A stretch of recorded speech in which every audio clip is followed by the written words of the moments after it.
Good evening, everyone, and welcome to our city council meeting. I'm just trying to share the live, one moment.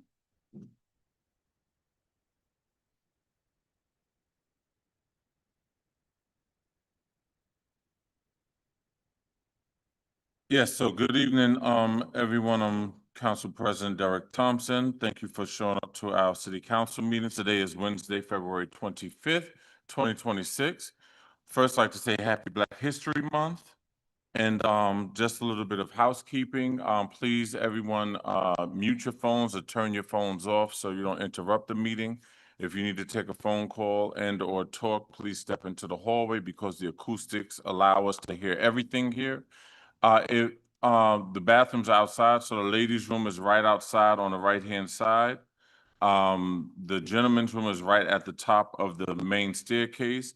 God forbid we have to get out of here in an emergency. We have an exit right out the back door here. Go down the steps and the main staircase we can get out as well. God forbid there's a fire of any sort. We want to make sure that you refrain from using the elevators, and let's make sure each other get out safely. With that being said, let's stand for the Pledge of Allegiance, led by Councilman Wallace. Pledge allegiance to the flag of the United States of America and to the republic for which it stands, one nation, under God, indivisible, with liberty and justice for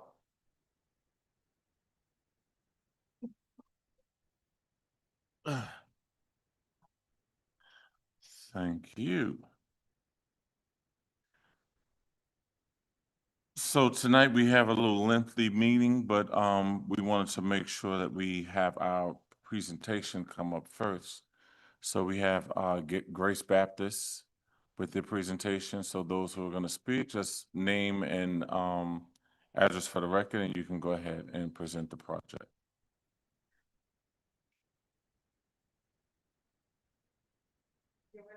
Yes. Yes. Can you hear me okay?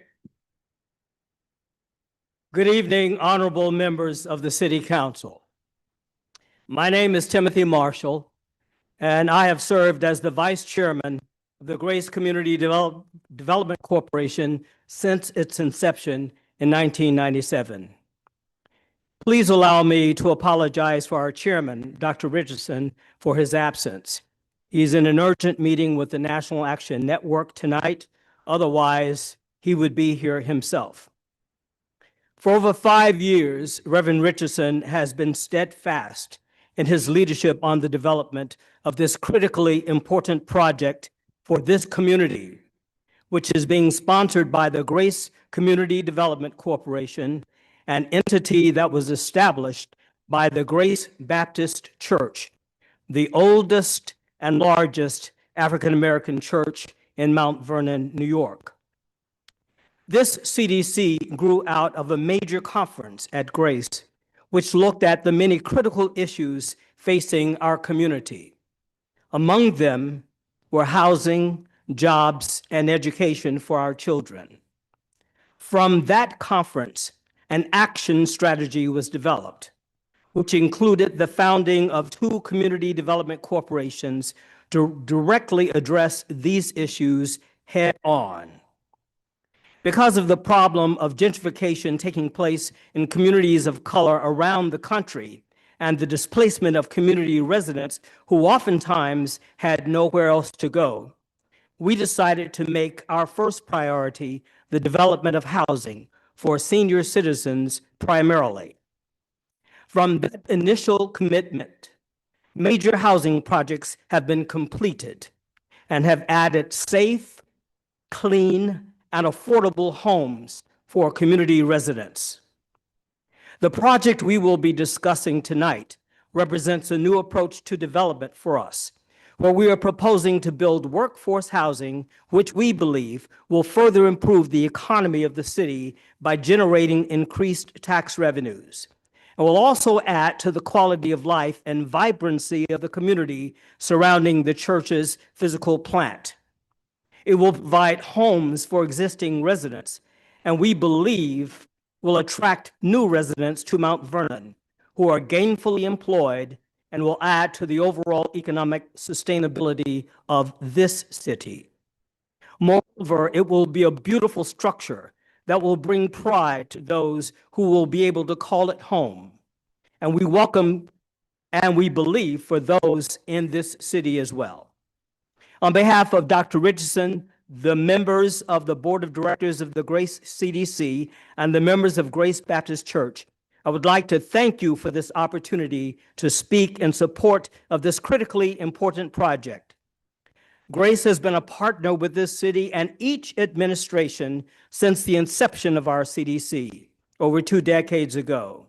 We've honored the commitment we made at our very first City Council hearing to build much needed housing for this community. That commitment has never wavered, and we respectfully request that this City Council join us in continuing to build on this important work. Thank you for allowing me to speak, and we will now hear from our planning attorney, Ms. Janice Gittes. Thank you very much.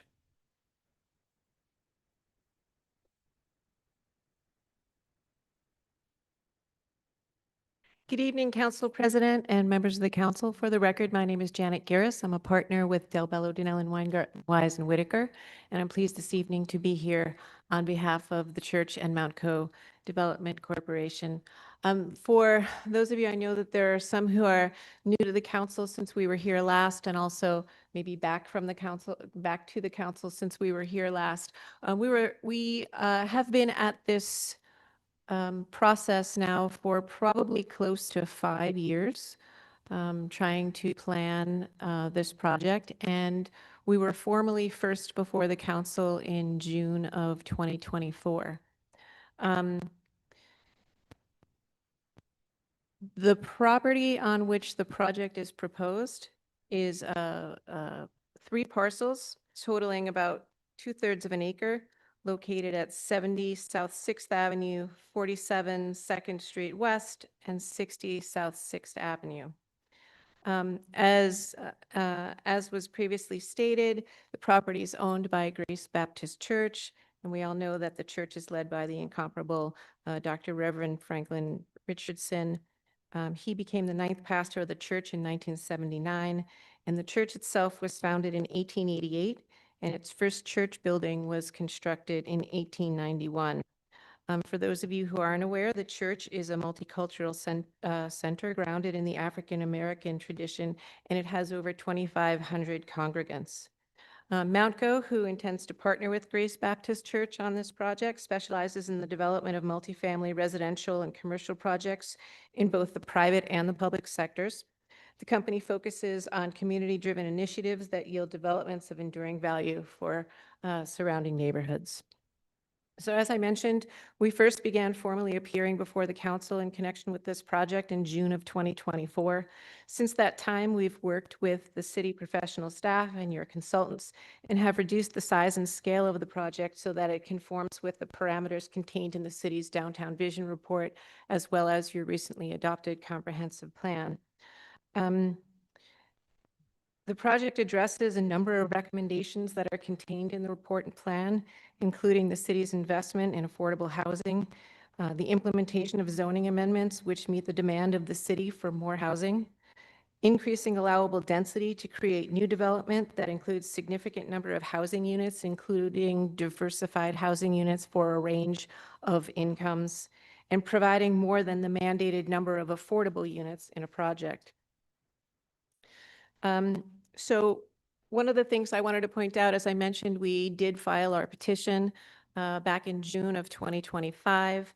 Since we filed that petition, there are a number of things that have evolved in connection with this project. The first is that the petition references that the units would be offered to those who are earning 80% of area median income or less. During the course of our discussions with the city, we were asked if we would consider raising that cap to 90% to be in line with a similarly financed project being constructed by the NRP group on South McQuestion Parkway. So I think that project has a range of incomes between 40 and 90% of area median income. And so we have agreed to do the same here. So I think that there was a little bit of confusion about that. So the range is between 40 and 90% of area median income, and I believe the average will be at 60%.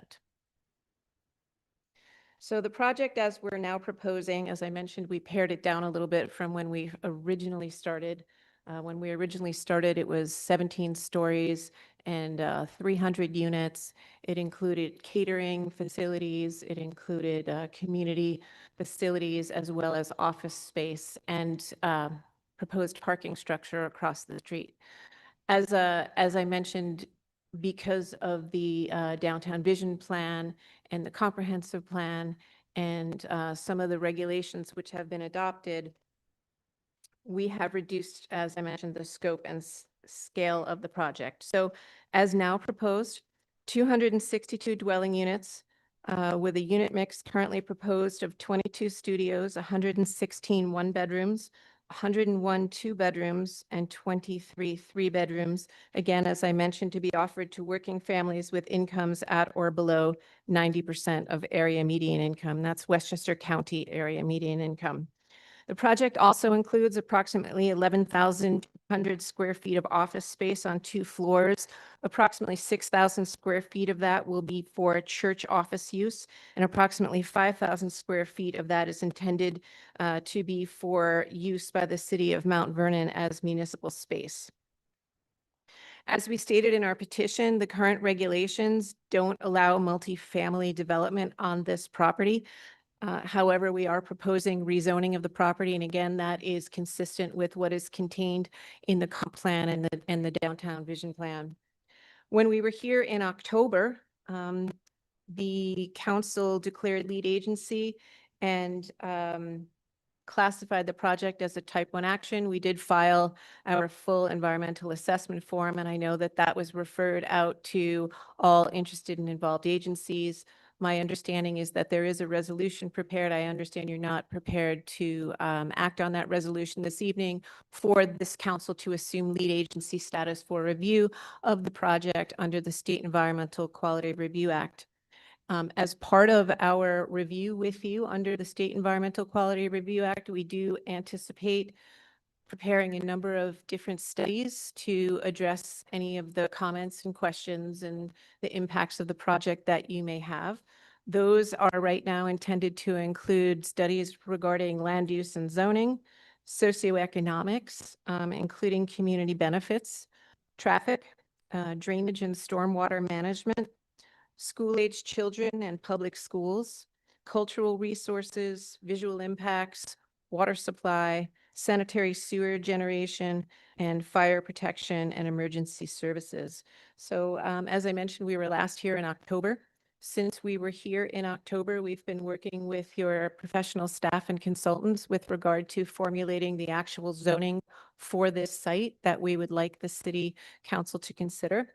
And we haven't submitted that text yet, but we are ready to do so, and we can do that shortly. And so what we've done is we've prepared this very short PowerPoint for you, just summarizes some of the things that I just mentioned. Once again, as on this slide, 262 dwelling units, affordable to working families at or below 90% of area median income. If we can go to the next slide. So I know that there were some questions about proposed rents. Again, that range of area median income. So this is intended to be housing for working families. I know that the council president had mentioned at the work session earlier this week that affordable doesn't necessarily mean low income, but it does mean that it is affordable in that it is subject to certain income limits and guidelines. So as I mentioned earlier, we're intending to average this at 60%, but you can see on this proposed rent schedule the kinds of rents and the incomes that are associated with those rents that will be proposed for this site. And if we can just flip to the next slide. And these are just some elevations of the project. You can flip again. This is the east. Flip again. And then these are the proposed, whoop, go back. Next one, you can go to the next one. And then these are just the proposed bulk and dimensional requirements that will be encompassed in the zoning text that we submit to you. So I think that concludes my portion of the presentation. I know that there are a number of members of the community, the congregation who'd like to speak with you this evening, and we respectfully ask that you indulge them for a few moments. And then we are here to answer any questions you might have this evening.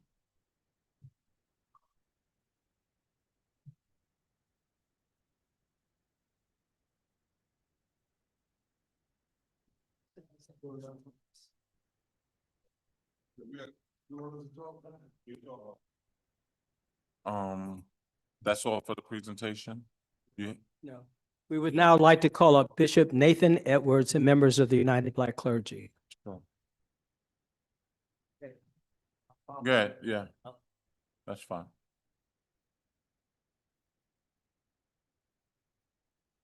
Good evening, Council President Thompson and the members of the City Council, Stephen Pogue, 12 Windmill Road, Mount Vernon, New York. I stand in support of this project. Mount Vernon is in desperate need of more affordable housing.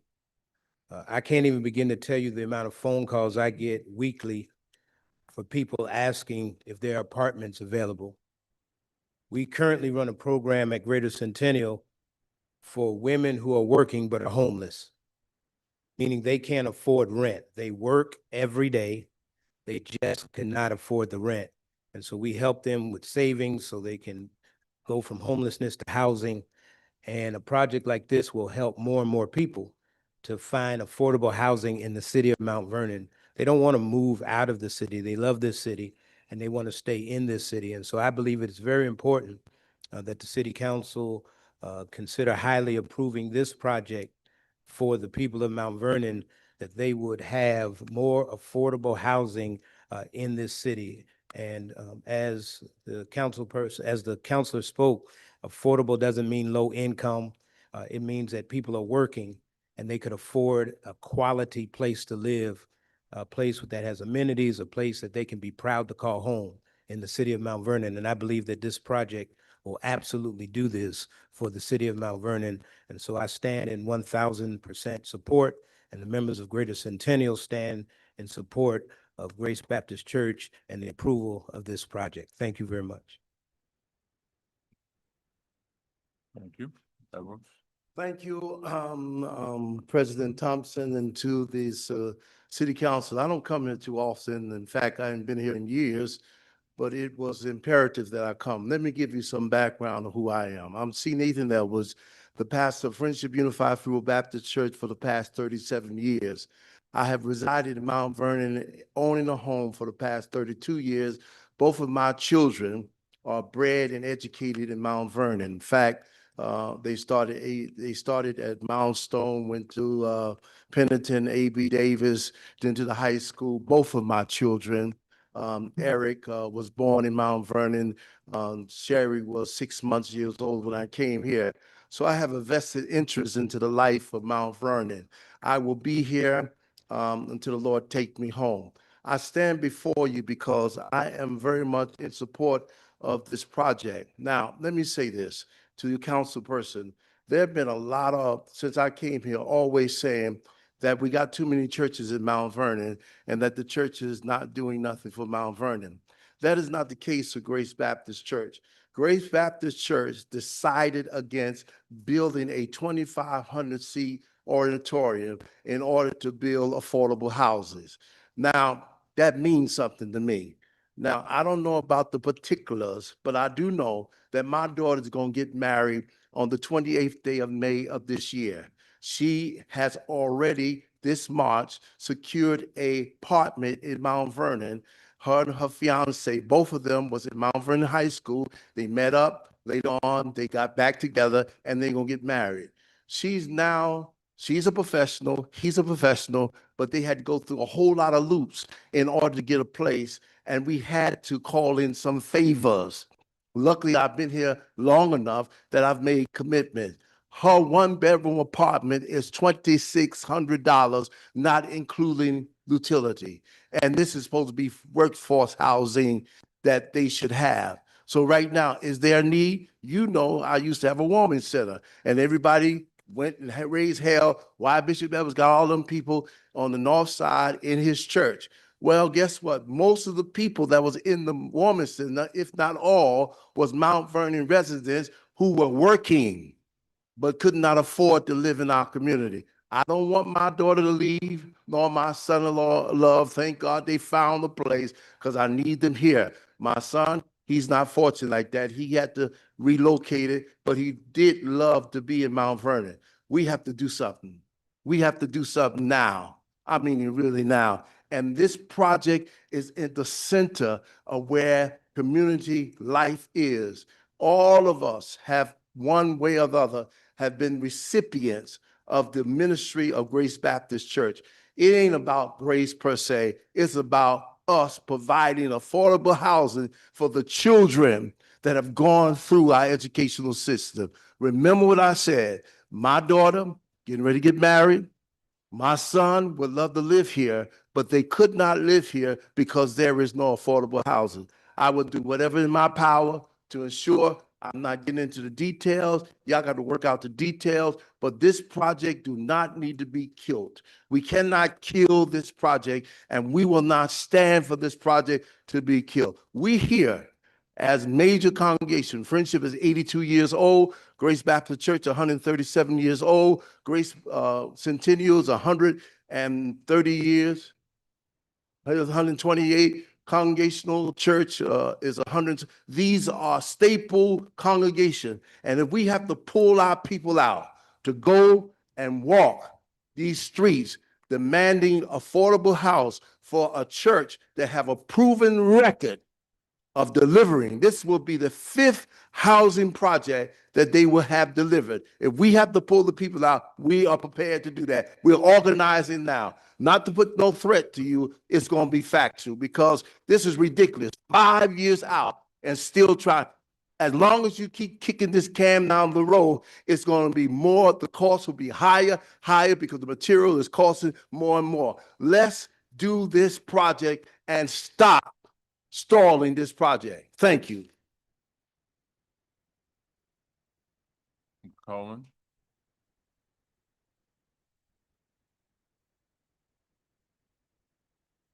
Good evening, everyone. Good evening. My name is Troy Cohen. I live 419 Union Avenue, Mount Vernon, New York.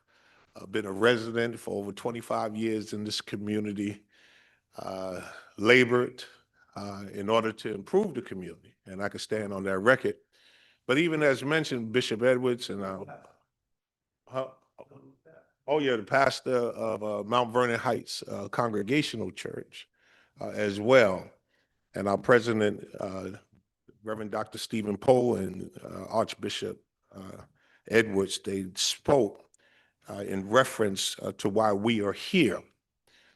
This is an interesting situation because clergy at times, we don't always come out on issues.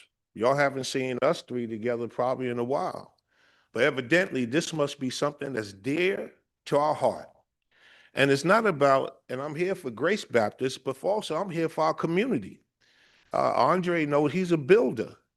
Right now, here, the trajectory that Mount Vernon wants to take to build luxury housing is wrong. I also work for Westchester County Department of Social Services. I'm the director of housing. Every new development for services for homeless and so forth, I develop on the county level. I know the statistics. I know the numbers. Bishop Edwards mentioned that in his warming center, most of the people that was in his warming center work.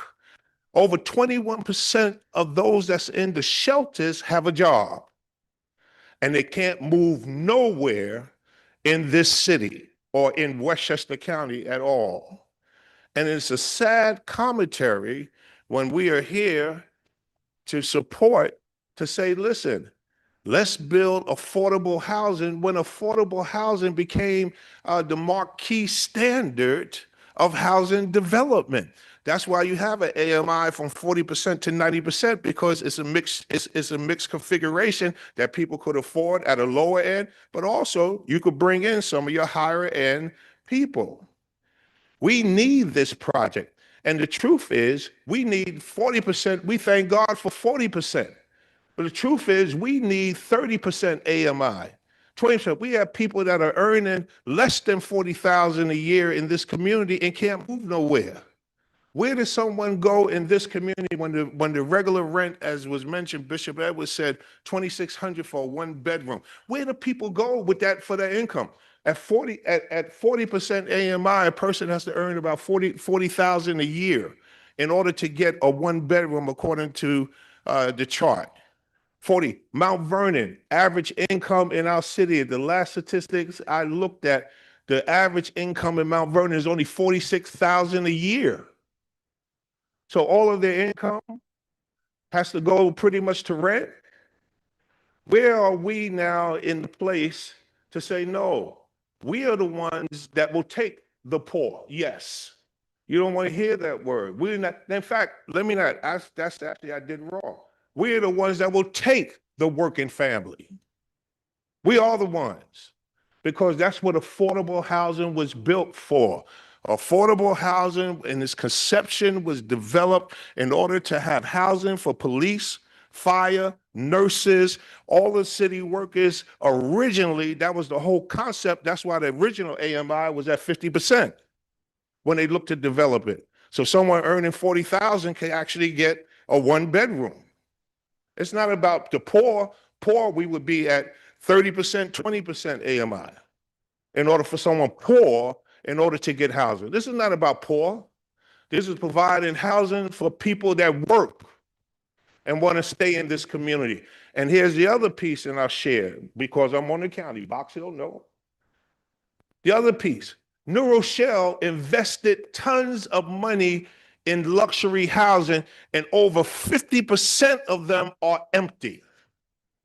And they can't even maintain a budget, Brother President. They can't even maintain a budget because they have no commercial enterprises occurring. Everything now is on housing. They can't even, they have no commercial development. If our city wants, right, for sure, but if our community wants income, we have to then put money in, or we have to put the effort in to bring commercial industry into the community. That's where our taxes will grow. Your sales taxes will grow. That's where where property taxes will grow. All of those things. It's about commercial development, if you want to look. Because New Rochelle is struggling. Over 50% are empty. White Plains, a third of all new developments for luxury housing, empty, can't rent them. So to build and to push this, that we only want luxury housing in Mount Vernon and somehow we bring in wealthy people in our country, that's a lie. Check with the other communities. The other communities can't rent out their space. They contacted the county of Westchester to see how we could broker a deal so that way we could utilize some of the vacant apartments they got in these luxury buildings, but they want us to come in at market rate. And we can't come in at market rate. We are in a place just like, and I don't even want to go there, but just like everything in the atmosphere is about prosperity, somehow rich is going to save us. No, people, Jesus preached to the poor. And they built a movement that has lasted for over 2,000 years. It never failed that for people that are in need, they will strive to do better. So we are here to stand with Grace Baptist. And I applaud even at the AMI that they even first presented at 40%. That's a blessing. That's a blessing to our people. And it has to be passed. And we, the city, you'll have no housing to offer. Where the city got? You got nobody, if the nonprofits don't build, or if you can't get a developer in, what do you have to offer as a city? Nothing. You don't even have a budget to build a house. Well, it's not that, but they don't even have a budget to build. You have to have developers and nonprofits to build. And that's why we are here, not just, yes, Grace Baptist, we thank God for all of their developments because that's been a blessing. Centennial, Macedonia, thank God for all of them that have put their hand to the plow. But more so, it's about people. And that's what we are here for, the people. And as Bishop Edwards said, if this is something now we got to organize and march on, then we're going to do it because it's about our community. Let's get these people off the street and put them in housing. Thank you. Thank you. Was that the finalization for Grace Baptist? Yes? Go ahead. Hi. Good evening to the council. Thank you, Council President, and thank you, council members. My name is Crystal Collins, and I reside at 101 Oakland Avenue in the city of Mount Vernon. I'm a homeowner. I'm a local district leader. I'm a member of Grace Baptist Church for the past 12 years. I served as a person, as a confidant to Grace Baptist Church on this project for the past almost 5 years, trying to push this project through. At the county level, if most of you know that I worked for the county at one point, I just resigned. But while I was working there, I worked with all of the faith leaders, the churches, the synagogues, and the mosque. And I have to tell you, through the 45 municipalities that is around Westchester County, I have to say, not the fact that there are not any other churches that haven't had their doors open, but Grace Baptist Church in itself have been a pillar to this community, open their doors whenever through the COVID crisis and beyond. So I'm standing here to say that I am in full support, and I'm hoping that this project can be pushed forward. I appreciate your time. I appreciate the fact that you may take this into consideration, but I respectfully urge you to keep this consideration at the forefront as you reflect on tonight's input that you guys heard and prepare your decision next month. Thank you very much, and I look forward to making sure that we see this project forward. Because just as Bishop Edwards said, I have sons. I have my sons go through this school system, all three of them, and one wanted to leave my apartment, and he wound up moving to Texas because that's where he found affordability and what he wanted, and did not want to leave the city of Mount Vernon. So I'm looking forward for this project to be moved forward. Thank you. Thank you. You had something else? Come on. So thank you for that. I just wanted to circle back with you. As I mentioned, you do have our petition. I'm sorry. You do have our petition before you. As I mentioned, we've been working with your consultants and staff with regard to the actual proposed zoning language. We are ready to submit that to you, and we will do that. We also, as I mentioned, you also declared your intent to be lead agency. And at some point, we hope you will assume lead agency status for environmental review, and then we can begin the process of reviewing the proposed zoning. Okay, thank you so much. So at this point, Grace Baptist is looking for city council to be lead agency. They've presented, so we'll have all the information needed. Now, if council persons have any questions or anything that needs to be answered, this is your time to do so. Wallace, you have anything? Box Hill? Good evening, everyone. Sorry. My throat is still a little sore. I've been getting over it. Everyone in my house has been sick. But thank you for coming out tonight. I always love the open dialogue. Reverend Cohen, Bishop Edwards, Crystal Collins, Timothy. Thanks, everyone. But I think we all, as you opened, and we all agree about Grace's illustrious past, right? Its history in Mount Vernon, its contribution to the city, that's undeniable for sure. And yeah, it continues to be, an open door. I love attending great services. I think my only question here was, I've been consistent that I've never mentioned about not wanting low income or affordable or even the opposite, promoting only luxury. I don't think that's my sentiment at all. What I'm saying is that as the financial chair, I sat in the same seat. Some of you guys were here, some of you weren't. And it was hard to get to my car after that budget hearing. People were ready to rip our heads off because of raising taxes 5%. So my only question is, if you're going to build, right, are you going to require the city to raise taxes to subsidize this building? And that's a fair question that our constituents want to know, and that's my only question.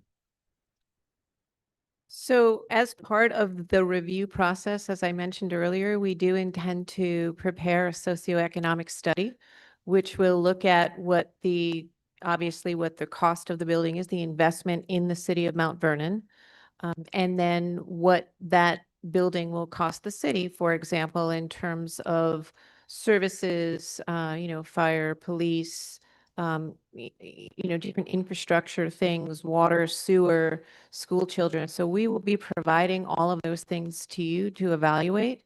And, typically these projects do generate taxes, and those taxes are intended to cover the cost of those incremental increases in services that the city provides.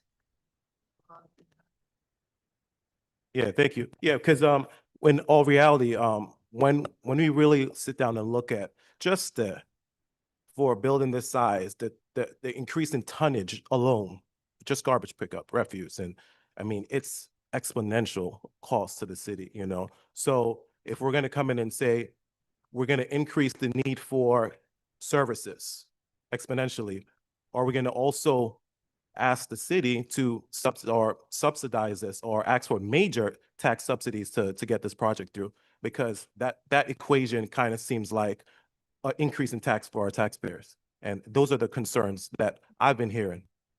So thank you. I think that's all the comments I have. Thank you. Wallace, you had something? Yeah. I was waiting for it. The question. Yeah. It was my last comments was just more of a statement, I think. But if you want to speak And on as, it, you no, and as I mentioned, Yeah. there will be, we will be providing socioeconomic information to you as part of the review process. I think that the applicant will be requesting some reduction in real property taxes in order to make the project financially feasible. But I think that there will be, and all of that is a negotiation at some point in the Okay. future. And again, all of those things will come out in a socioeconomic study. Thank you. Go ahead, Wallace. Thank you, Council President. I'm going to read something into the record because I made a lot of notes. I've been researching these kind of issues for over a decade. I'm going to read this into the record before I ask a certain amount of questions, okay, regarding this project, because I've been studying this kind of economic situation and stuff for over a decade. So I understand as a builder, as a developer myself, who work on these kind of projects. Mount Vernon is relatively small in terms of area, 4.4 square miles, but has a very dense population. As of recent estimates, its population density is around 23,509 people per square mile, which is extremely high compared to other cities in New York State and around the country. For cities, a comfortable population density varies based on the city's infrastructure, public services, and overall planning, which Mount Vernon lacks. Generally, many cities aim for a density between 4,000 to 11,000 people per square mile. However, Mount Vernon has exceeded the average density by more than double the highest average. The average range is usually allows for vibrant communities with good amenities, sufficient green space, and manageable congestion. Mount Vernon's density population and populated area makes it the second most dense populated city in the state of New York. Just behind New York City, which has a density population around 30,000 to 34,000 people per square mile. Nationally, Mount Vernon ranks 11 among the US cities with population over 50,000 overall.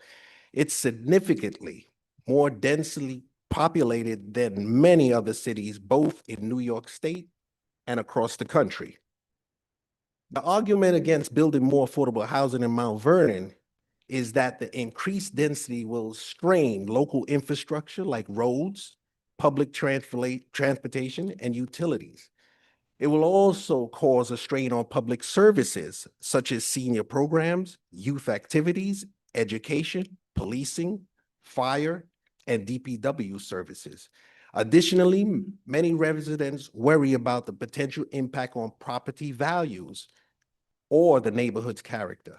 Mount Vernon must remain a balance between providing housing and maintaining quality of life for the existing residents. Mount Vernon is known for its more affordable housing. Compared to neighboring areas in Westchester County, affordable housing lower the home values in Mount Vernon. The median home price in Mount Vernon averaged $561,000, which is the lowest in the surrounding area and below state average. Compared to other surrounding neighboring cities and towns, Mount Vernon homes trail behind in equity and value for the same size and type homes. The differences are followed. Yonkers, we are behind by $100,000 in value per home. New Rochelle, $300,000. White Plains, $200,000. Tuckahoe, $250,000. Pelham, $760,000. And Bronxville, $870,000. Which means if you take your house that's worth $500,000 and cross it to the border of Bronxville, your house will now be worth $1.4 million, which is the average house in Bronxville, right across the line. Mount Vernon stands out far beyond others when it comes to financial setbacks and debt because of its overabundance of affordable housing, low income, and workforce housing units. These buildings usually come with pilots, payment in lieu of taxes, which has impacted city finances. On one hand, they can attract new development and investment by offering incentives, especially for large-scale projects in commercial and residential complexes. However, pilot agreements usually mean that cities receive less than the traditional property taxes. This leads to major gaps and funding for public services, infrastructure, and community programs. In the long run, when pilots aren't balanced carefully, they will drain a city's budget if the expected economic benefit does not materialize. And Mount Vernon, it never has. Remember, we were once known as the city is homes. Now, I say all of that, and I wrote that this morning to sum up everything, because my report and study over the years and the decades, if I would have to pull it out, it's 173 pages long. But I put it in a short form so that everybody could get this and understand this. I speak up because I say the things that people don't want to say, and people don't want to research. But since we're in Black History Month, let me echo Malcolm X. Silence has never liberated a people. It just protects the powerful. We have to understand that. Because right now, when we choose, this building will not be built in Scarsdale. It won't be built in Pelham. It won't be built in Eastchester. It won't be built in Harrison. It won't be built anyplace else. Because, excuse me, sir. Hold on one Excuse me. second, everyone, let him speak. If I may, sir. Hold on, Excuse me. hold on one second, If Pastor I, Cohen, if you can let him speak and I'll get to you in a second, but I- please let him I- speak. I say, I did not, hold on, excuse me, if I may. I did not disturb any of you when you were speaking. Please, respect. Respect. It's not about Donald Trump. Okay, because I'm telling you, just the same way I'm telling everybody here in the city of Mount Vernon. Okay, a person who tolerates disrespect teaches the world how to treat them. Things are here and we are building in this community things that they would not build. And I know she talked about NRG, building down the bottom of McQuestion Parkway.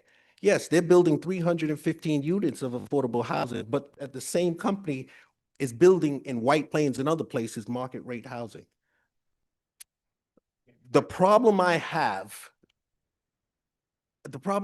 is people don't see this. Oppression doesn't always come in chains. Sometimes it comes in other forms. We can't keep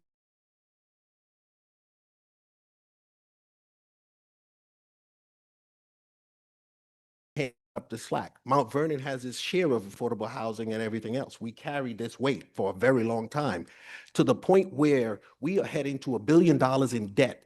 We are going off the cliff, and it seems like people are thrilled to death about it. Our finances, like my colleague here says, is very important, not only to him, but to me. Because when I asked some of the questions when people call me and I said, are you willing to pay 3 to 4% more on your taxes so that they can build this and move people in? Everyone said no.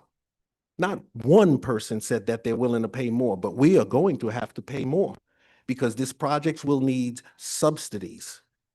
But it's time that other people lift some of the burden off of Mount Vernon. Mount Vernon needs to turn around, turn the corner.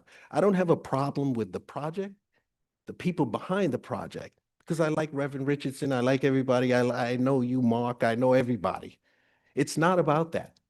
This is not about my feelings. I don't really care about feelings. I don't care about emotion because that's not important here. This is business. I'm looking at numbers, ma'am, bottom line, and things that is going to forward our city. We are not here to pay and to pick up the slack for everyone else. Mount Vernon has done its fair share.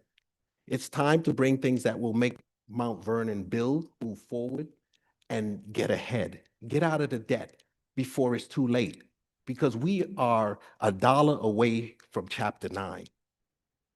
And to continue to give subsidies that we can't afford to give is going to crush us. And I'm talking real. And a lot of people know this, but no one wants to say it. But I will say it. And I will say it to everybody. And anybody that chooses to march and all, I will still say it. Because I believe in the people, and the people that put me here to do their business do not want this. And I have, listen, if I may, please. I know the constituents and I know the people who are speaking. They had a comprehensive plan that people came out and spoke about building these buildings in those 1 and 2 family housing. But then you reversed it and didn't allow it, but now you come to the city council for us to override the people with the zoning, which we would have to do. Now, let me ask you a question. Now I'm going to ask a series of questions rather than make these statements. Okay, and anybody want, I will print this out and I will give it to the law department so it's foilable so that people can have the documents for themselves, do the research and understand where we are. Because if they can prove me wrong, I'm open and welcome to it because it's just another learning lesson for me. So I'm open for knowledge if it is wrong. However, you have 62 units that you're going to build. They said that there's nobody and no place for others to live. They're building 315 units or 313 units down the bottom of McQuestion Parkway.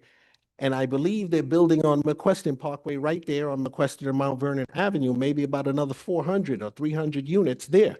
That's about 600 units that will be going on the market. With yours, it'll add another 800, almost 900 units. Now I need to ask you this question in simple ones. How many children do you think will be in the school system from that building? So, Excuse me, please. Hold on. I am asking questions, please. so as, Hold on, everyone. Let her respond, please. Thank you. so Hold on. Council Go ahead. President, Hold on. Let her respond, please. Let her respond, please. please. I know we're passionate about this, but just let's get everyone heard so we can get to the bottom of it. Thank you. So thank you, and thank you, Councilman, for your remarks. As I mentioned earlier, as we get into this process, we will be preparing and providing studies and information. There are models that are used in order to try to generate the number of school children that a project like this would result in, and that's largely based on the number of bedrooms, et cetera, that are in a project. So do I have those numbers for you today? No, I don't. We are in the process of preparing those studies. What I can tell you is that it's the city's vision that is reflected in its new comprehensive plan and its downtown vision plan. This project is consistent with that. It's consistent with the ideas that are contained in that, including, as I mentioned earlier, the investment in affordable housing, the implementation of zoning amendments to meet the demand in the city for more housing.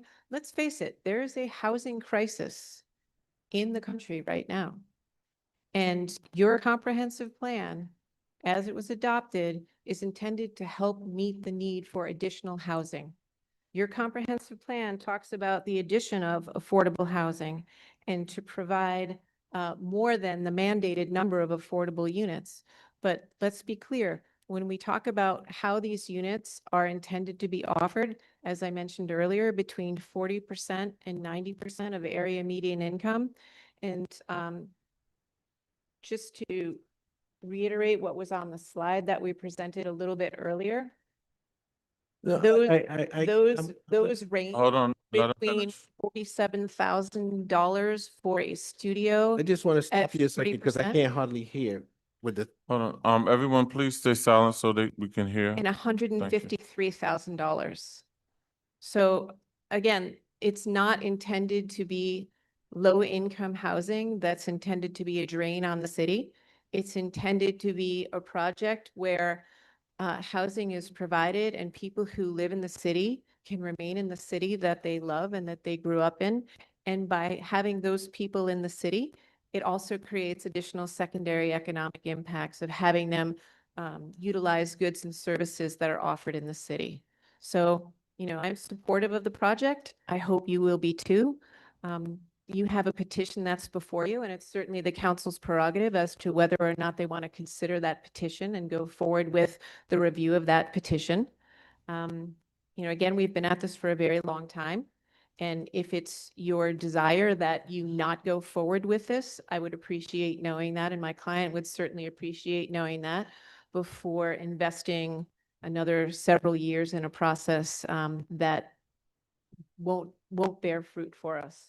So I appreciate your comments and your remarks. Again, we will be working on those studies and we will be providing those answers. okay, so And with Wallace, the, you have more questions, right? yes. So my question is also the second one, because I guess you haven't done the study for the amount of children and all the other stuff. Have you done the study for the ROI for the people?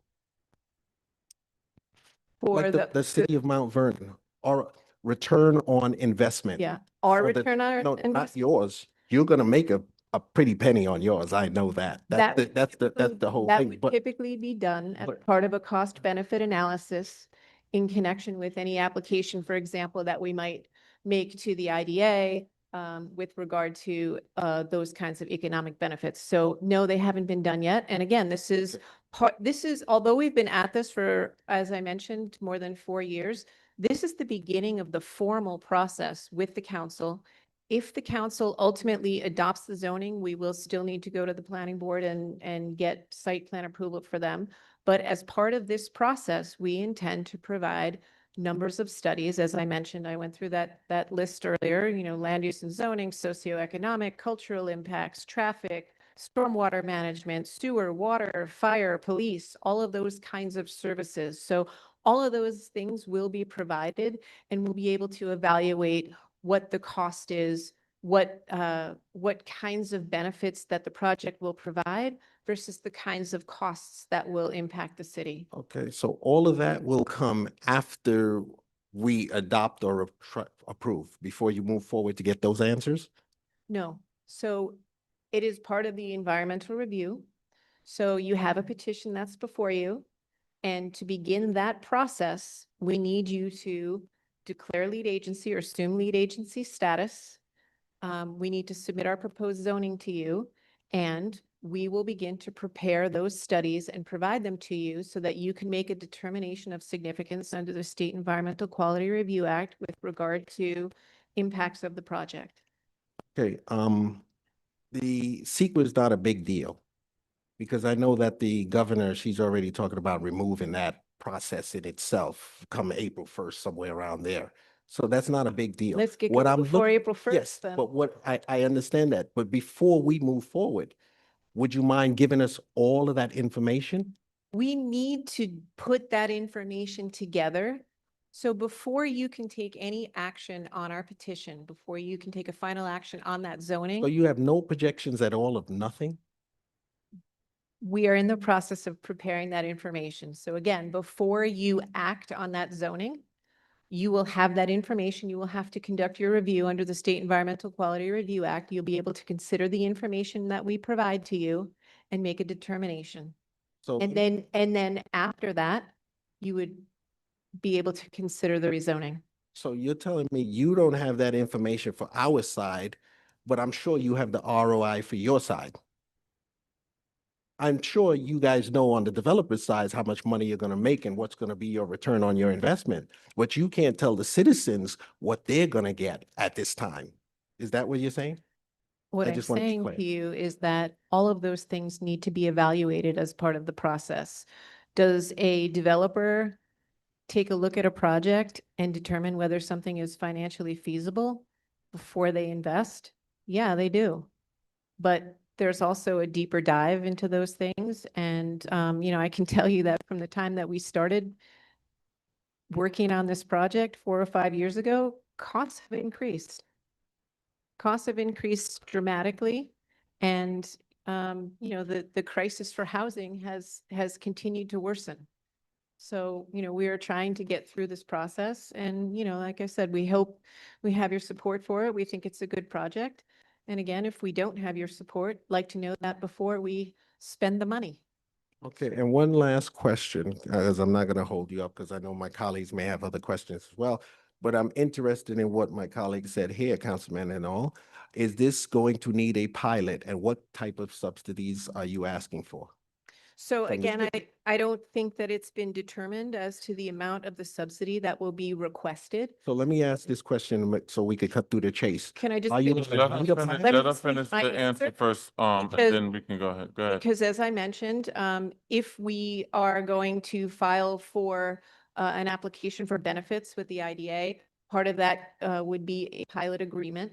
Typically, what happens is a cost benefit analysis has to be done to determine what the costs of the project are to the agency versus what the benefits are that the project is providing. And typically that's provided in a ratio, and we'll be able to evaluate that. So you will be looking for a pilot? Yes. Okay, thank you. No further questions. Okay, Gleason, did you have any questions? Actually, hold on one sec, Gleason. We have Turnquist Jones online, Councilwoman Turnquist Jones. Did you have any questions, Turnquist uh, Jones? Sure, some questions and statements. So I understand that when you, so when we, can you hear me? Can everybody hear me?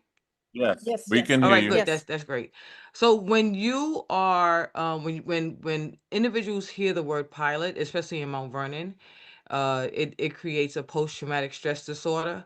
But the thing is that pilots can be negotiated to fit the need of Mount Vernon.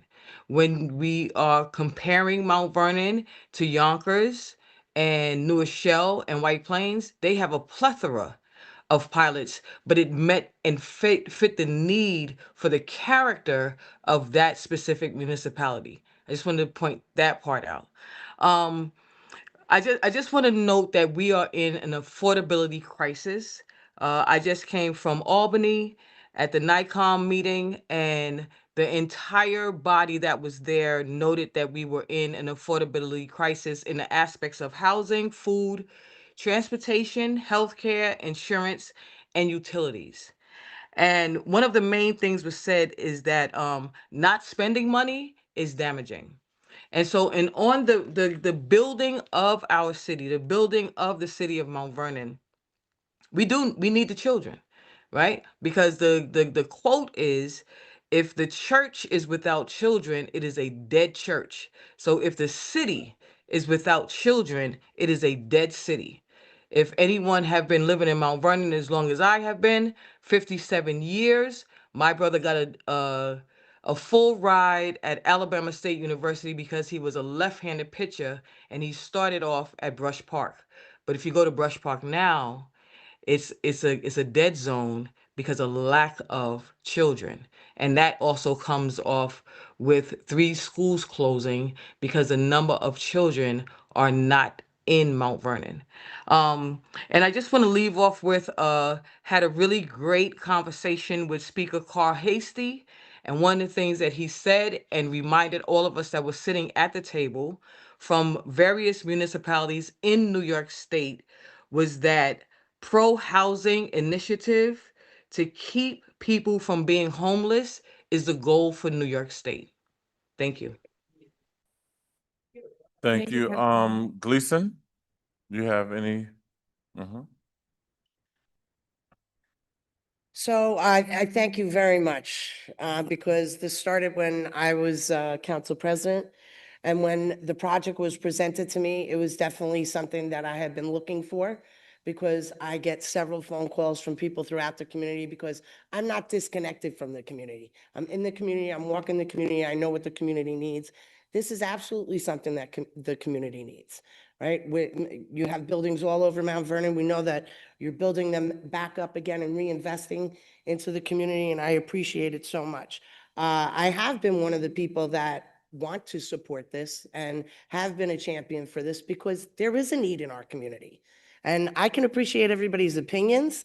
You know, I think you guys did great research. I think that's awesome, but it's really not connected to the community. You know, when you go into the churches and you see people on the street and people, and I said it the other night, you know, go to the soup kitchen, take a night, 45 minutes out of Tuesday through Friday, just to go and observe. There are people like you and I that are there that can pay their rent, they can pay their electric bill, they can't put groceries on their table. And that's because everything is astronomical.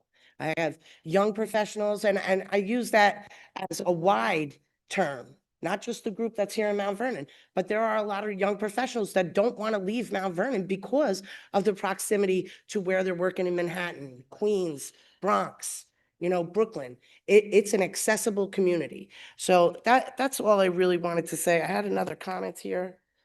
No, that's it. That's all I wanted to say. I fully support the project. I think it would be good for Mount Vernon. I think that we definitely spoke to you about what the needs that we would like, especially when it came to infrastructure, to make sure that you check all around the building, replace what needs to be replaced. Your community benefit of beautifying the area, which is necessary over there. I do think it's consistent with the other blocks on Fifth Avenue. We have 3 apartment buildings, Macedonia, Dixon House, Ruth Hassel Thompson. Then on 3rd Street, we have the Randy Daniels house. So it's not inconsistent with the area. So, and I think the vision report basically, you know, pretty much puts that out. And that's all I have to say. Thank you so much for your time. Thank you. Thank you, I'll make a couple of comments as well. When we had our meeting on Monday, I stated, and I'll state again, that all low-income housing is not is affordable. All low-income housing is affordable housing, but not all affordable housing is low-income housing. And we really have to understand that what the housing population looks like and understand the terminologies for that, right? And when you think about affordable housing, it goes by your gross income. So say you have a lot of persons, young and seasoned within the city, who want to stay within the city. However, they don't have the housing that they're looking for. Not everyone wants to live in a low income area, but an affordable area they'll live in. So take, for instance, if you have someone making $150,000 and they want to live in this affordable building, usually it ranges between 30 and 40% of what you make, right? So if you say you make $150,000, I was over here doing my math. You 30% of that is $45,000 a year. You divide that by 12, and that person will be paying $3,750 a month for a unit. And sometimes that's more than market rate, depending on what kind of unit they have. So you have to understand that affordable does not mean low income. That's number one. Say a person makes $90,000 a year. 30% of that is $27,000 a year that you'll be paying in rent. Divide that $27,000 by 12, and that's $2,250 for the rent. That's affordable housing. So these are the kind of things we have to understand. When you think of low income housing, a person making $30,000, you divide that by 30, that's $9,000 a year. They'll be paying $750 a month. That's low income housing. You know, so we have to understand the different terminologies and how people are living. And when we say that an affordable house, an affordable dwelling is going to depreciate people's homes, that's not the fact.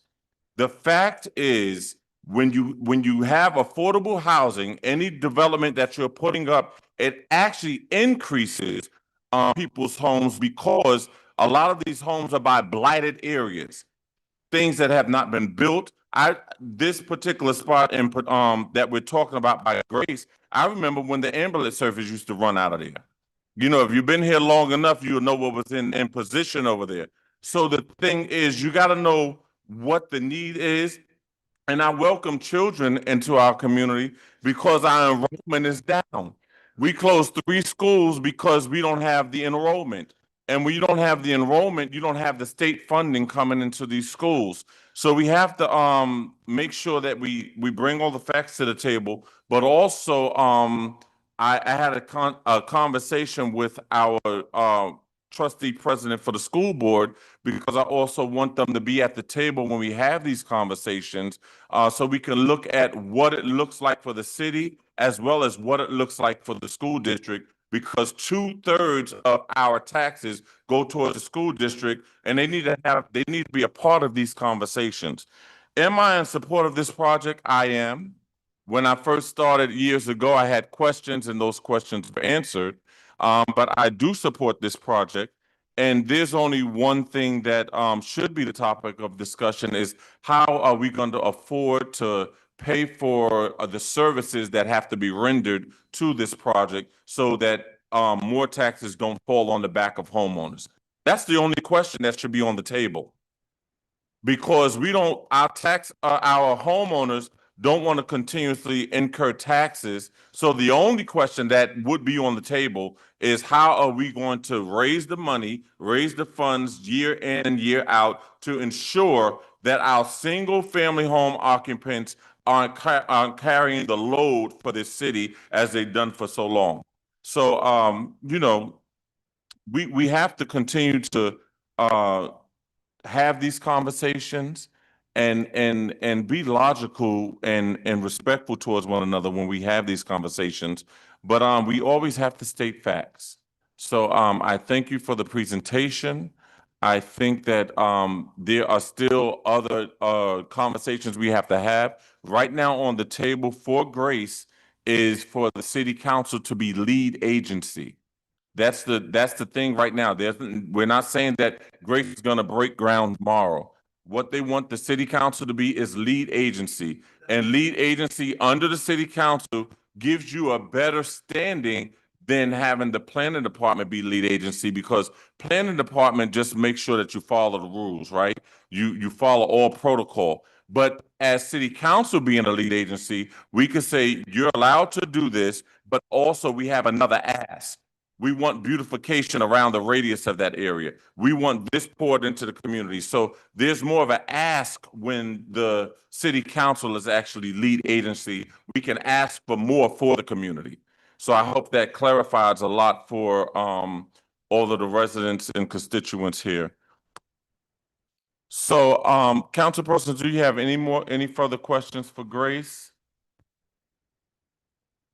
No, Turnquest Jones, you have any more questions for Grace? No, thank you. No? Okay. So thank you so much for your presentations. Also, you heard some of the questions that our councilpersons had. If you can get that information to our councilpersons, so as we move forward, we can hash out anything that needs to be hashed out. Thank you so much for your presentation. And I know we all get passionate about what we like, so we're just a passionate people. So thank you so much. Thank you. And we All thank right. you for your time and your efforts, and we look forward to working with you. I think that we need a little bit of direction from the council or from your council.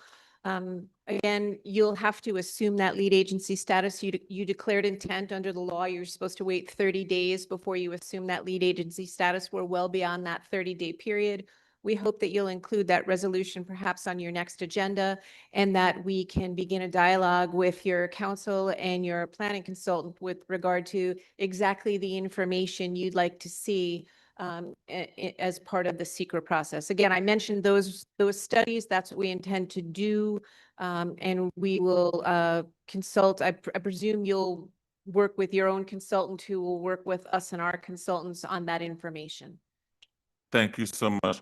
And also another thing that was left out, you can have a seat if you like. I don't want you to have to stand up the whole time. I feel like But, it's respectful. So oh, yes, no, you're okay. So another thing that was left out is this is a multi-use development where you have residential at the top and you have commercial at the bottom, right? So there's office space and there's parking at the lower levels. So that office space will be offices for the church, and again, approximately 5,000 square feet intended to be offered as municipal space to the city of Mount Vernon. Thank you. I just want to make sure that we had that clarification on file. Thank you so Thank much. you very much. We look Yes. forward to working with you. Thank you. And also that is on the table tonight, so we will have that. Our meetings are usually not this long, so bear with us. But we do have our land use council here. Brad, did you have anything for us? So you okay? You good? Yes. Council persons, do you need our land use council to answer anything for you, or you good? You good? Wallace? Yeah. Uh-huh. You good? Okay. Thank you. No, matter of fact, you know what? I could ask later. No problem. You want to ask? No, I don't need to. I don't need to. Okay. I, All right. yeah. Now we're gonna go into our speaker session. a little bit. We're halfway there, so just bear with us. And the Grace Project is on the agenda tonight, whether we'll be I'm sorry, no, it's not. It will be on March 10th meeting. March 10th meeting, which is the first meeting of March. And we will decide if we will be, is it the 11th? I thought it was the 10th. Wednesday's the 10th. So hold on one second. Let me get the exact date. It's the 11th. I'm sorry, March 11th. It will be on the agenda to see if we're going to become lead agency or not. Okay. Thank you so much for your presentation. Appreciate you. So we're gonna move forward. Hey. Thank you. Thank you. We're gonna move right on to our speakers. Everyone, we're continuing with our meeting, if we can. Thank you so much. Guys, we're gonna continue with our meeting. We have a lot of work to do. Thank you so much. We're gonna continue with our meeting. Thank you. Thank you so much. We'll have a side conversation later. Do we have Cynthia Crenshaw online? Oh, she's in house. You can come on. So our speakers, once you come up, yeah. Jacorin, just give us a moment, please. Bishop DeCohen. Thank you. Thank you. As the speakers come up, you have 4 minutes to speak. And then after every speaker, our city council persons will respond, okay? Thank you so much. Go ahead. Start there. State your Okay. name and address for the record. My name is Cynthia Crenshaw. My address is 315 Monday Lane. I'm here because I want to talk about Cecil H. Parker. In October of 2025 last year, we dropped off a petition asking to name Cecil H. Parker Way on Sixth Avenue in the 400 block. She was the first African American that taught schools here in Mount Vernon. Matter of fact, not only in Mount Vernon, all Westchester County. And the superintendent at that time, Dr. Holmes, he stated that it would not be in the best interest of Mount Vernon to hire a Negro teacher to teach our kids because the white, the occasions, he said, will leave Mount Vernon. Now, but in 39, the Black community rose up to protest the racism in hiring Cecil H. Parker, a Negro educator. She was hired in 1940 and went on to effectively educate generations of Southside pupils. She retired in 1966. And she went against the superintendent Holmes because he said that no Black teacher should teach in Mount Vernon. The first Black educator in Westchester County and in Mount Vernon. And we, at the Mount Vernon Public Library, we have dedicated a room in her honor. Her picture is in the school board in the basement collecting dust.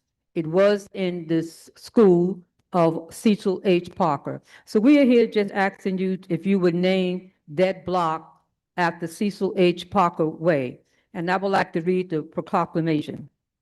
Whereas Ms. Cecil H. Parker was born on February 2nd, 1903 in Savannah, Georgia, to Daniel Higgins and Elizabeth Ellis. Ms. Parker received her undergraduate degree from Boston University and obtained her master's degree at New York University. Whereas Ms. Cecil H. Parker worked as an English teacher and taught education in 1939 for the Mount Vernon Board of Education against Superintendent Holmes' discretion. After some dispute and struggles on Wednesday, June 5th, 1940, the Mount Vernon Board of Education trustees appointed Ms. Cecil H. Parker as the full-time Negro teacher. Not only was she the first appointed African-American teacher in Mount Vernon City School, but in all of Westchester County.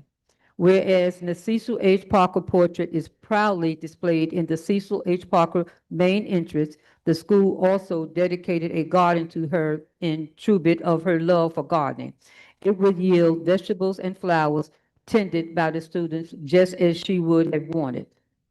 Whereas now, therefore, I, Sean Patterson Howard, Mayor of the City of Mount Vernon, New York, call upon all citizens of Mount Vernon to recognize the first Wednesday of June as Cecil H. Parker Day and to urge everyone to celebrate her life and legacy. And let me go back. We dropped off this petition back in October with the clerk here with signatures on it, maybe 10 pages, I'm not sure. I don't know if you got it or you did not get it, but we started this back in October. The Mount Vernon residents are just asking that you would name that part of 6th Avenue Cecil H. Parker Way, as she was the first Black Negro teacher in Mount Vernon and all of Westchester County.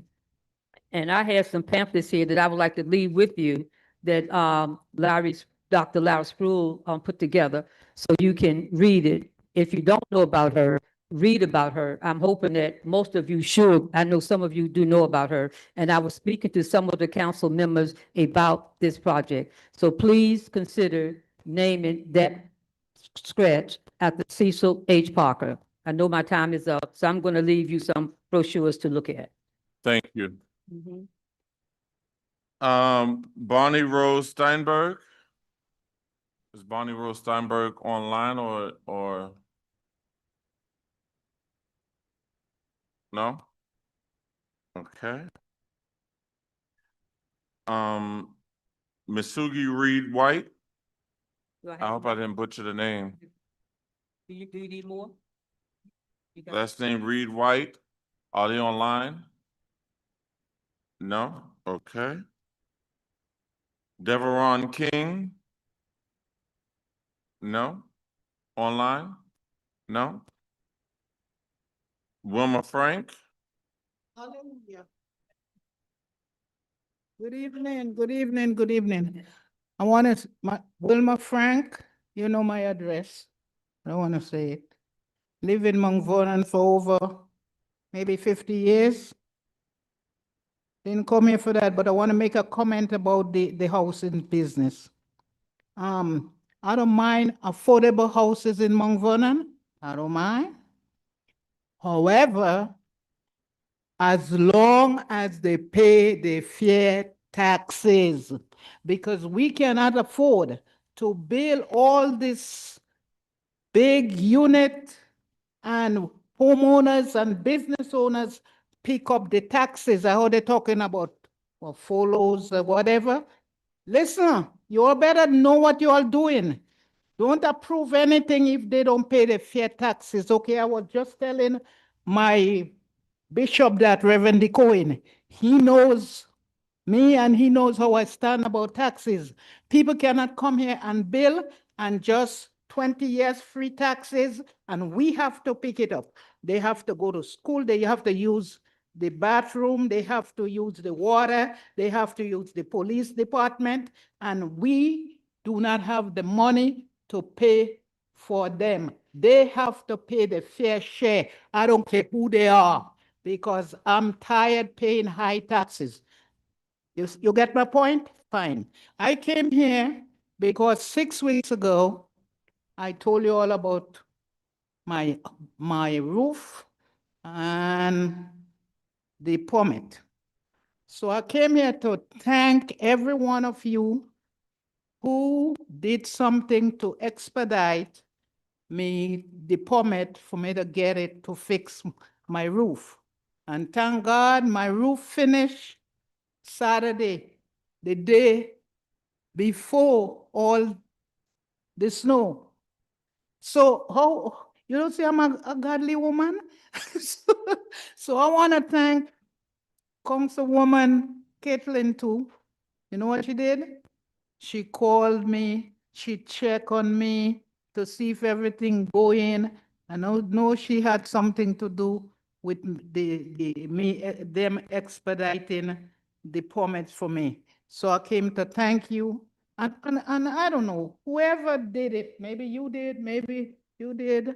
I just want to thank you all, because that's the person I am. I come here, I give you all hell, but when you all do good, I come here and thank you all too. You can't be on one side. So thank you, thank you, thank you. And another thing, I want to thank the building inspector. He led me, tell me what to do, tell the roofer what to do. They were very cooperative with me, and also the secretary. She showed me everything.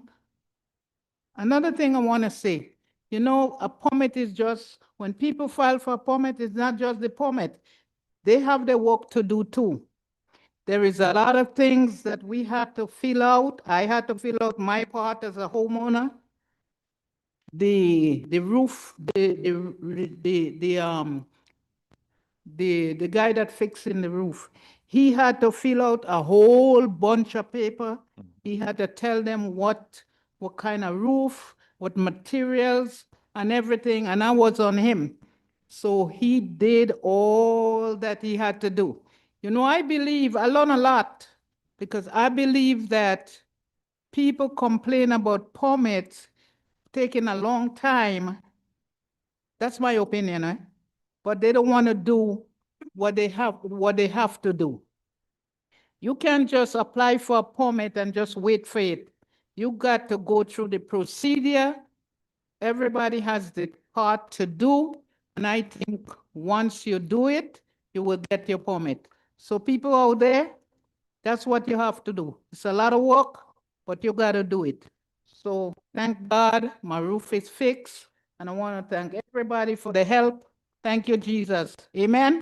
Thank you. Moving right along, Shez Darden, is Shez Darden online? Yes, yes, I'm here. You go ahead. Good evening, Name and everyone. address for the record, and you have 4 minutes, yes. Yeah, other people had longer. I timed them, sitting here with my, with the stopwatch, okay? So good evening, I'm sorry, I everyone. didn't hear you. I I said didn't hear you.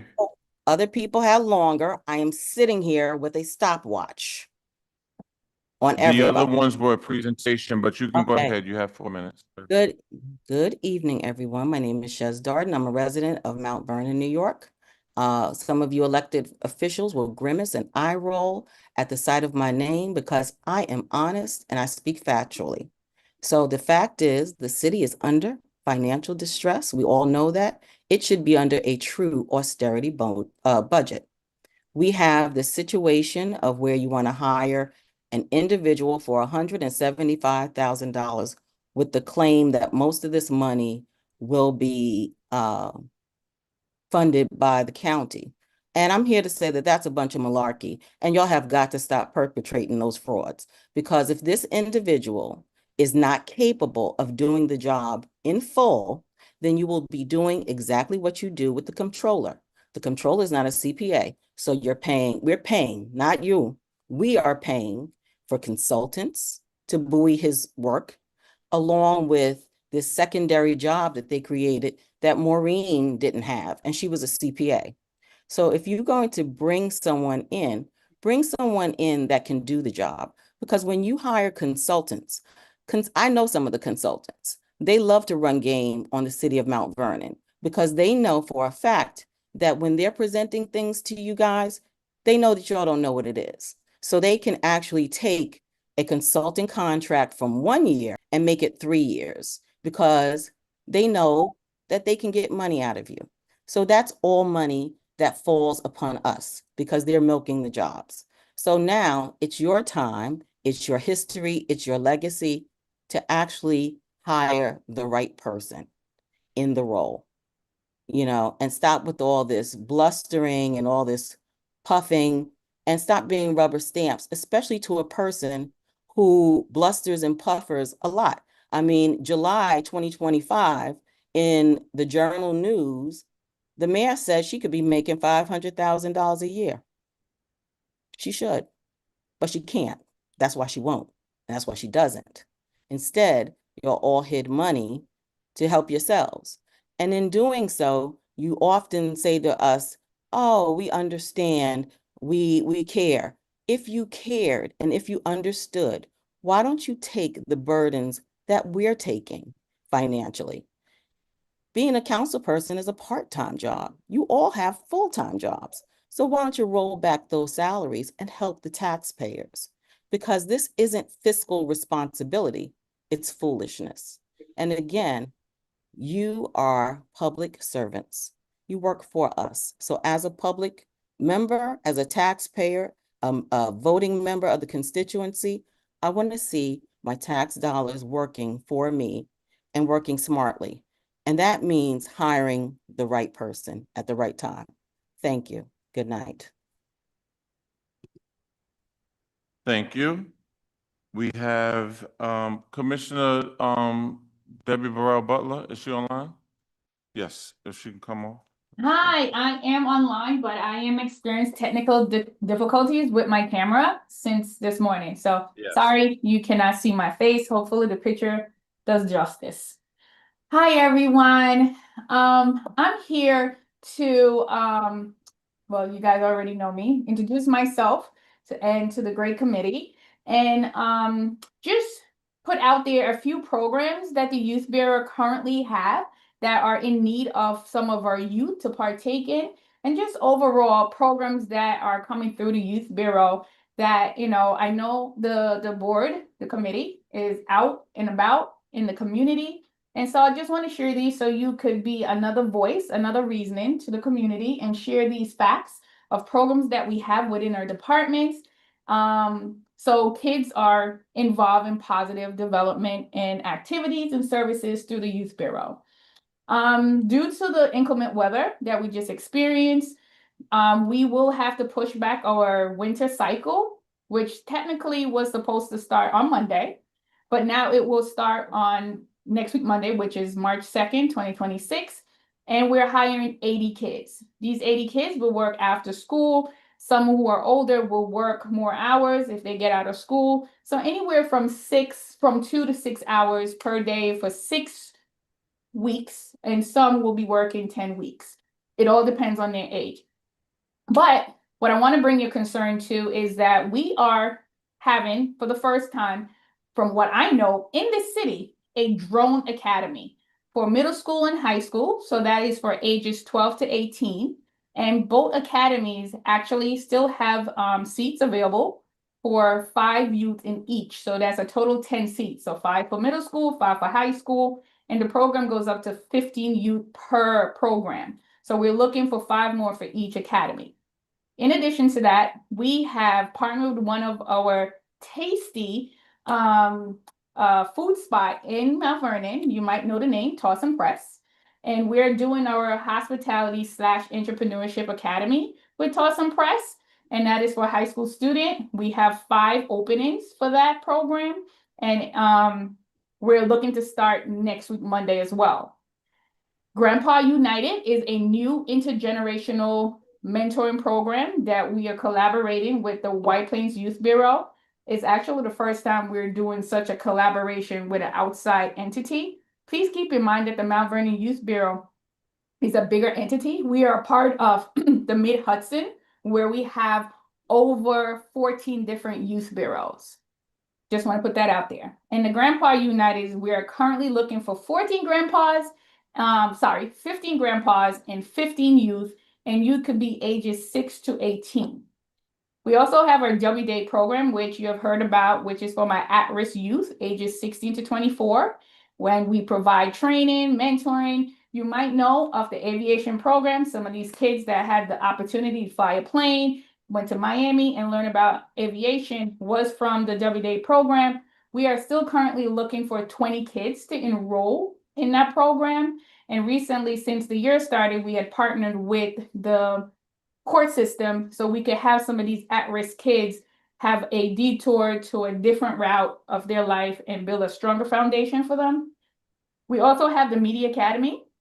We're looking for 15 youth in that academy. They will learn how to do podcasts, advertisement, marketing, and so much more. And look out, because they will be coming to do a podcast with my city council. So that is to come, but we are currently looking for 15 youth. And we also have our aviation that we're planning to start in April, and we're looking for 10 kids. With all those that I just mentioned, we're currently looking for 75 kids. So there are things out here that we have currently looking for kids. So please spread the word, because there are things for us, our kids, to do. And in the next 2 weeks, I start my summer cycle where we have summer camp that will be for 70 youth, the gym academy that will be for 25 females, and our CIT, counseling training, that will be for 6 youth. And because we have lost 2 grants last year, summer youth employment as it stands today, right now we could only hire 100 kids. So we're looking forward to writing more grants. I'm actually doing that as we speak, trying to get this extra 50K so we can hire more kids. And lastly, but not least, my Empower Med program in partnership with the Montefiore Hospital has started 2 weeks ago. They're raving about it. It's going on great. That's 12 kids, and they're being exposed to the Medicare, the medical's entire system. So that's it right now. There's so much more, but I know I only have 4 minutes, so I'll leave it to that. And I'm sure I will come back to you guys maybe next month. Thank you so much. Thank you. Timothy Marshall. He already spoke, okay. Michael Figueroa.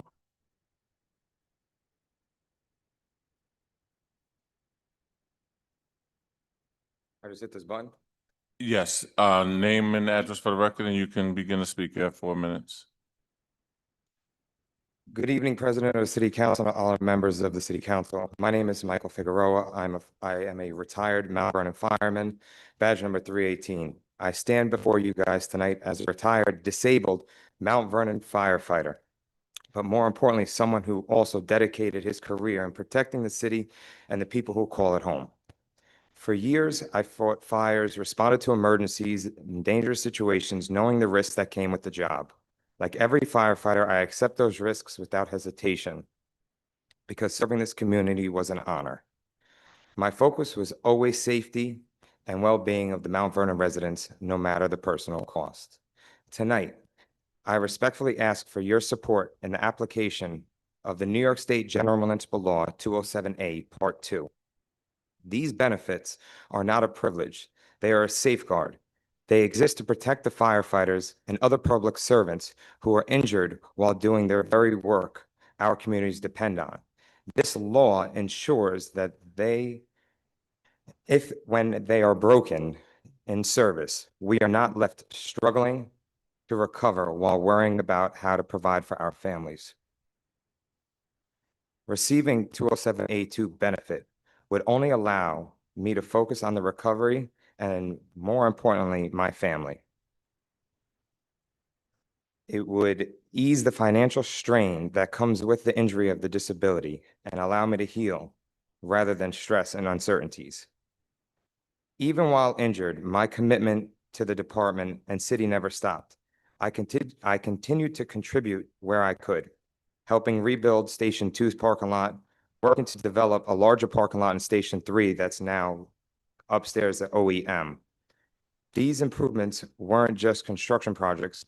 They were to ensure our firefighters had the space and access they need to respond quickly and safely to save the lives on the line. I am proud of my service. I am proud what I gave the city.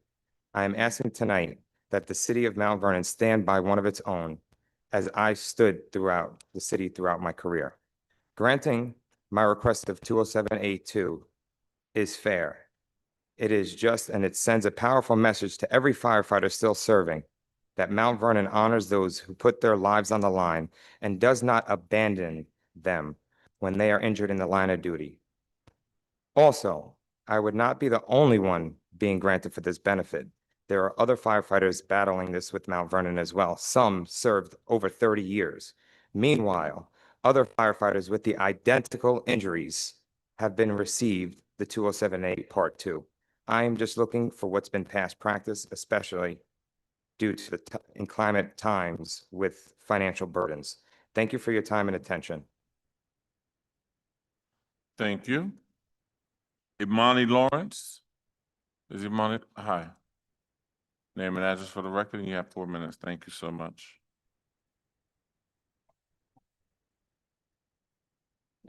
There we go. Okay. Good evening. I'm here to, my name is Imani Lawrence, 122 North 3rd. I'm here to continue the conversation from last meeting about surveillance in Mount Vernon. For those who didn't hear my previous comments, I am a lifelong resident and organizer with the organization Community Movement Builders and a trained human rights observer. I want to start by thanking the council, the council members who are taking this issue seriously. The engagement matters. I really do appreciate it. And I hope it continues despite how, feisty my last email was. Last meeting, we heard that the contracts for the surveillance apparatus are 1 year, essentially a trial period that we'll have to see how the technology works out. My concern here is that when the technological infrastructure is constructed and implemented, the city will have no reason to shut it down, even with greater pushback from the community or city council members. There must be a robust collection of information regarding the impact of these systems to be used to inform future decisions and a clear commitment to removing anything that is proven to be detrimental. Also in that meeting, I've raised several questions that didn't receive attention. Now, I don't expect everyone to have all the answers right on the spot, right? That's unreasonable. However, the remarks I read at the last meeting, including resources and a copy of Oakland's Surveillance and Community Safety Ordinance, were sent to the council 2 weeks prior. So I hope by now, a month since that original email went out, that there are some substantial answers or at least some ideas. The first questions were related to risk assessments. and research? Have you looked at what is happening in the surrounding areas that uses technology? Have you looked at how Scarsdale debated and said no? New York City uses it, and the data shows that it functions as a racial weapon. The research is there. The question is whether you've engaged with it. The second set of questions was about legislation and protections. We were told that there are no agreements with federal agencies, but what about Westchester County, which is building its own surveillance apparatus? Can you guarantee our data won't be shared there? Have you or will you publicly release the agreement with Motorola Solutions? What are the specific data sharing terms? What if enforceable safeguards prevent ICE from using this data to target our immigrant neighbors? And what binding prohibitions exist to stop this technology from being used to monitor protests, political or organizing? These questions matter because we already know what the police department is capable of. The 2024 DOJ investigation I cited before documented unlawful stops, strip searches, and arrests without cause. So I have to ask again, why would we hand the department with that record the tools to commit those abuses more efficiently? The timing matters here. At the time of the press conference that announced this technology a little over a year ago, I believe, we were told crime had already dropped around 10%. So if crime is going down, then why are we choosing to do this now? What concerns me the most about the last meeting was a very unsettling sentiment, because I'm not quoting anyone directly, that we'll just have to wait and see, right? The technology can be used for good or for ill. And even if people get hurt, it's a risk we have to take. But we don't have to wait and see. The data exists and the outcomes are documented. The choice to ignore that evidence is still a choice and it has consequences. Why would we wait for something bad to happen before we decide to do anything about it? One additional question that I have is, where will this technology be concentrated? Will most things be on the South Side, where most of our Black and working class residents live? Will they bear the heaviest surveillance? I want to add, though, that I recently received documents about the data policy created by the police department, which are still in draft form. I had to make a FOIA request because despite having approved the contracts for the technology, it seems that no data policy was provided to the council for review before approval of these technologies. I was unable to access this information elsewhere. I may have missed it, but I haven't seen anything.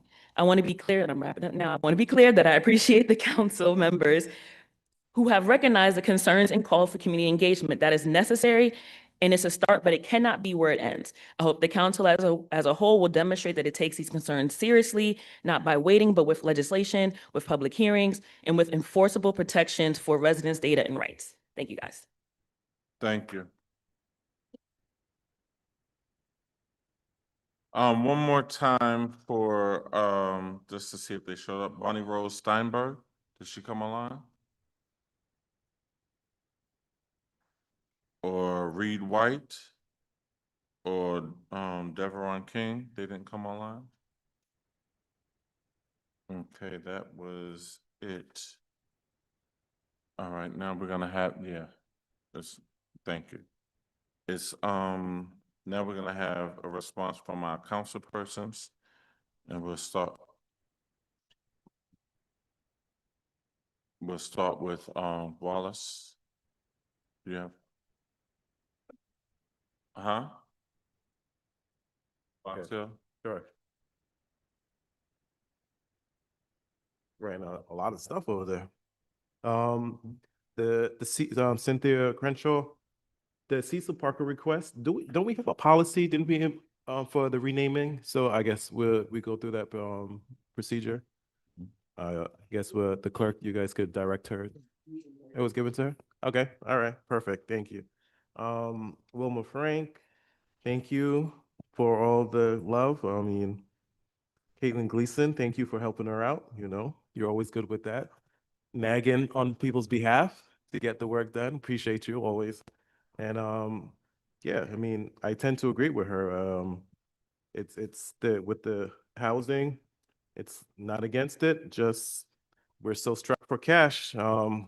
To ask the citizens to pay for it, to build, it's a difficult request. Shez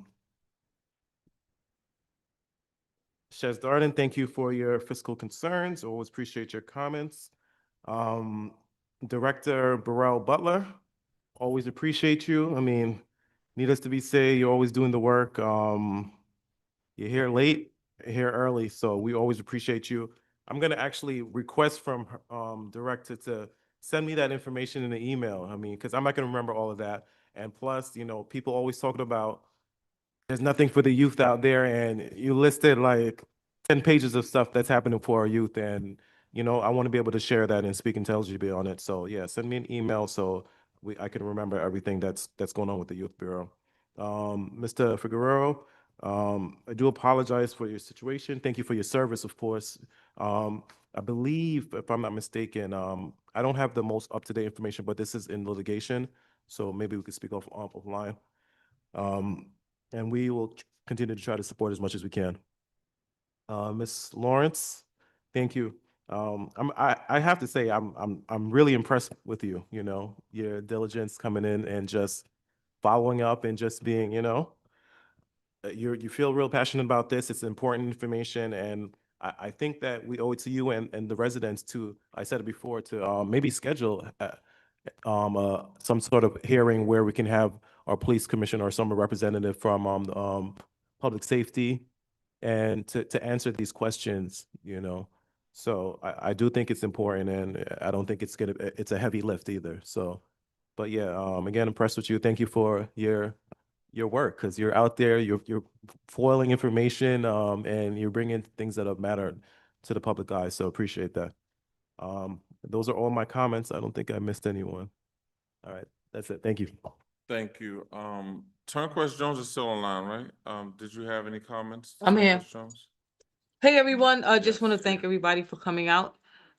Cynthia Crenshaw, thank you for the information. I hope that you will save one of the leaflets for me so I could read about Cecil H. Parker. Just wondering whether or not the artifacts that are sitting in the basement of the Board of Education, if that can be brought out and maybe housed in the library or actually housed on the floors of the Board of Education. And I know that there's something in place in the aspects of street naming. I think it's a co-naming thing that take place.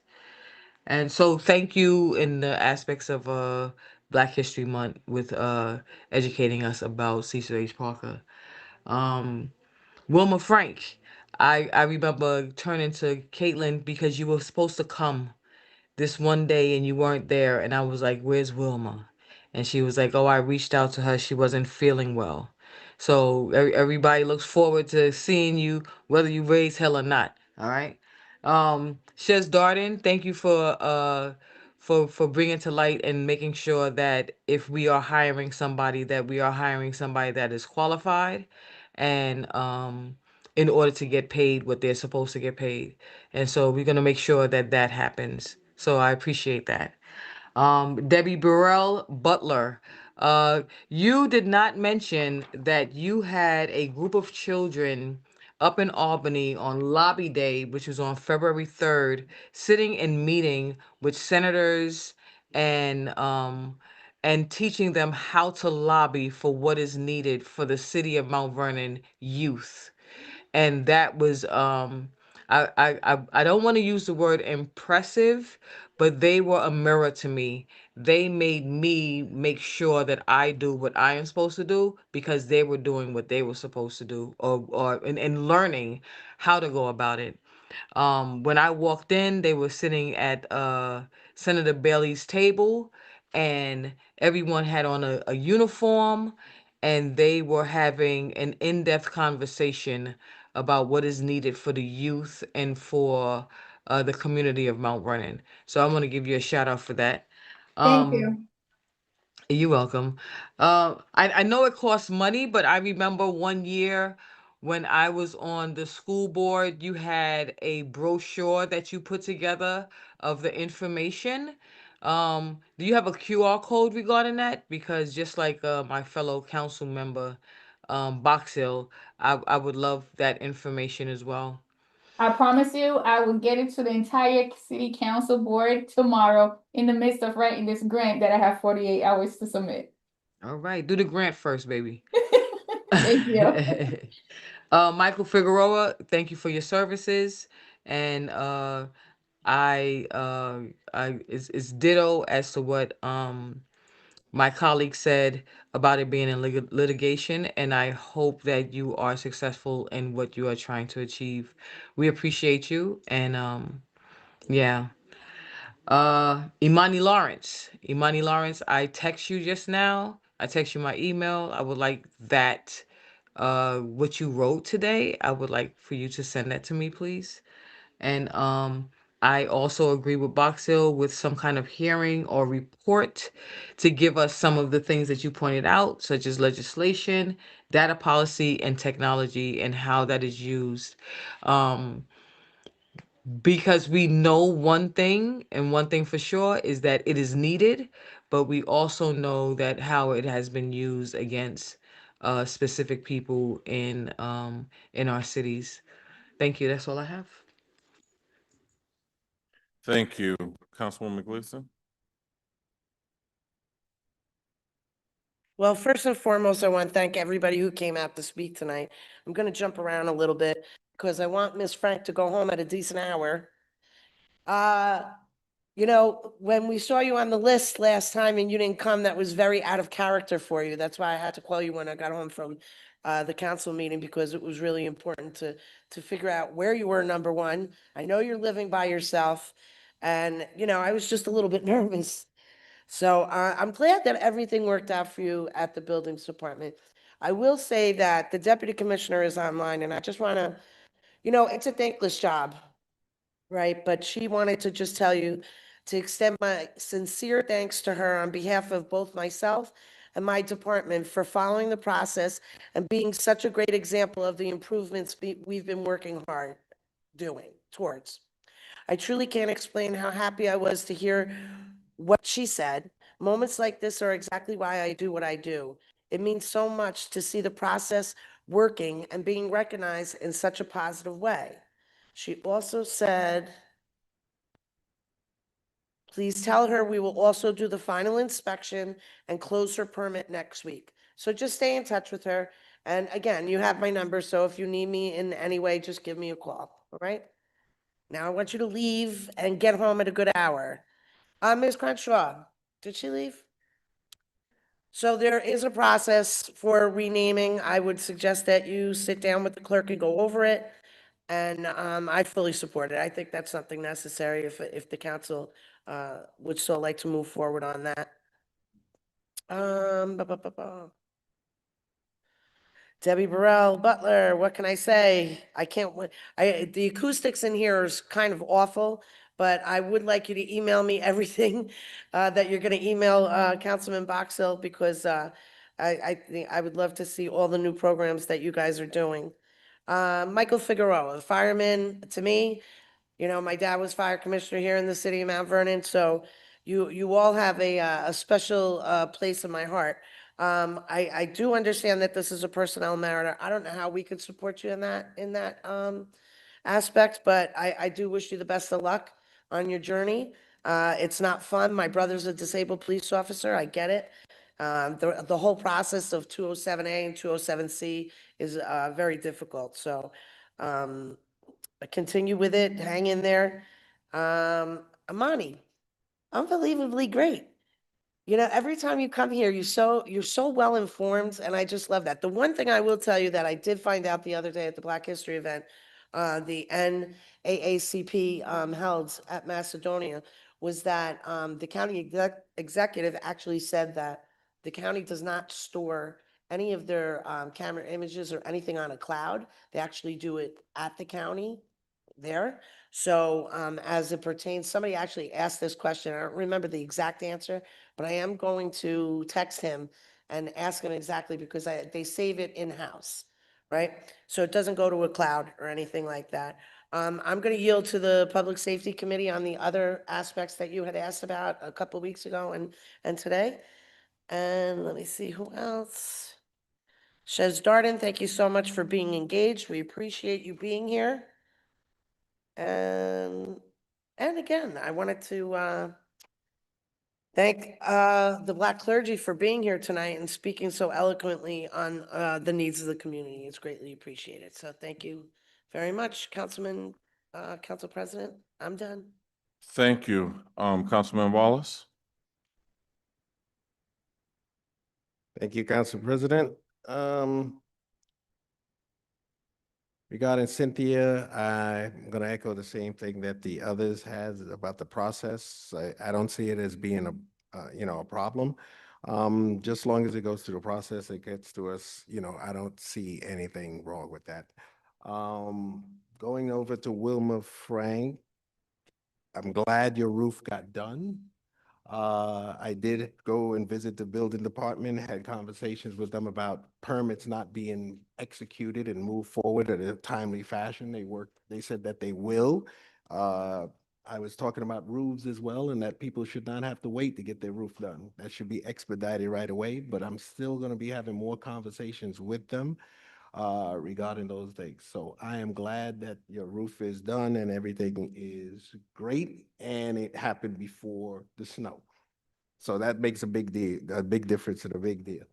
Shez Darden, thank you for being a part of the process. Also, yes, I am going to be staying on top of this as far as making sure that the right people are put in the right jobs and with the right qualifications, and that people obey civil service. I did get a chance, they were saying, for a second time around. I was hoping that the civil service woman, Pat, from downstairs would address what is going on and how is she online? Matter of fact, at this time, Council President, can I Yeah. forward to Right after your comments, we'll get into that. We just want to Yes, make so sure, yeah. so actually, I did get a chance to speak to the state, spoke to everybody long before, and had a very good clarity when I did give that assessment the last time on the civil service position. And I'm glad that the Civil Service Commission is here to address that issue herself and let us know so we can have full clarity.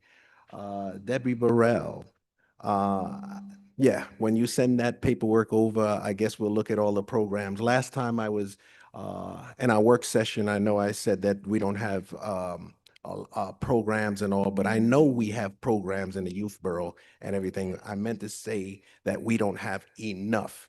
We need a lot more, but we have been doing work together. I remember us working on the youth bureau. We go back to 2008 on these programs. I've always been working with you on a lot of these youth programs to make sure that the youth has a lot of things, even with the youth bill. Together we worked on and we supplied plenty of jobs over the 10 years. I remember doing the construction stuff with Youth Build, Impact, and the rest of the programs, and placed over 1,500 kids in jobs. And many of them, all of them, pretty much from this community. So I get a chance to see them come back. And I actually visited you, I think last week, a week and a half ago, and ran into some of the kids that we've worked with together on your floor, coming to visit you as well. So that was a wonderful thing. And you are amazing and shining star in our community. And you definitely get the programs and keep writing them grants, Thank you. because a lot of the work that happens with the youth bureau comes from grants, and this woman is tiredly and tirelessly writing grants. Every time I speak to her or see her, she's writing a grant. And like she said, she's got the 24-hour deadline or 48-hour deadline because she's writing a grant. So that's a wonderful thing. She does amazing work for our kids. Um, Timothy Marshall, I know he spoke about the Grace Project. You heard what I had to say about the Grace Project, so I'm not going to go back into the Grace Project. We'll wait to see about their pilot and everything else. I just feel that we cannot afford any more pilots. We can't afford this kind of stuff in our community. When I say stuff, I'm talking about financial impacts. And as you see, I asked about the return on the investment in the community, how much it's going to cost us. And people say we don't have kids, but I remember when they were building the building on 3rd Street, they said there wasn't enough kids and only 11 kids were going to go to school there. And it turned out that 80 kids was in the school system. You just got to remember, our portion is a little bit over $20,000 per student that gets into the school system. The whole total amount is about $36,000 because the state pays the other part. It used to be 31 and it has gone up. But if you have, that's why I asked how many kids are gonna be there. If you have 50 kids in there, we're talking about $1 million. Is this building paying $1 million and generating $1 million in taxes just to handle the children? Not to say garbage pickup, fires, DPW cleanup, police visiting and all of that kind of stuff. That's just one aspect of it. So the numbers need to make sense because I myself, I'm tired of paying taxes for this kind of stuff. Michael Figueroa, I did have a conversation, sit down with the mayor about your issue. I also did speak to the controller about your issue. And I know that they said it'll have to go to court. There's a lot of different things in there and that it went to court, I believe, and then it went to a hearing, I believe. And then I guess the next step is going to be something else with, you know, the lawyers or whatever. So that's something that I would probably refer to Corporation Counsel Johnson, who is sitting Put the right mic in there. front of you so they can hear you, yeah. Yeah, I would probably have to get the information from Corporation Counsel one of these days. So there's not much we could speak on regarding that. And Ms. Lawrence, I did go to, and thank you for coming. You always have a lot of information and keep us on our toes. I did go to the police department in concern of all of the things that you had said, also along with Jeff Monroe to see how things are going to be used. I also went and visit the command center to see what they're looking at, how they're watching. And let me tell you, sister, we're being watched anyway. They have that, and not only are they watching us from Mount Vernon's command center, they're watching the city from the county as well. So this drone situation and all is just another technique that they're going to use and another piece of equipment that they're going to use to view those high crime areas. I still didn't get a full answer yet, but I'm pushing for a full answer on how that data is going to be used, if that data is going to be sold, shared, or is it going to be able to be accessed by anybody else other than for the police matters in itself that they're looking for. So stay on top of this, stay on top of us. I will stay on top of them. So that's the answer I have to still go back and I'm waiting for. And Council President, that covers everything for me. Thanks. Thank you so much. So thank you for all of our constituents coming in and bringing forth our issues and or questions. Our council persons did cover everything. But I would like to make a statement on the drones.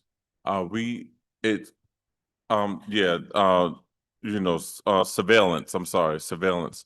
It's always different possibilities of what can happen. We always know what we would like to happen. But there's always possibilities for anything to go anyway. So we just have to stay on top of everything and make sure that our ask is followed. So we'll have to continue to look into more information with that and stay on top of it. So thank you so much for continuing to bring us that information. We already know with Parker School, a code naming would be great for CCH Parker.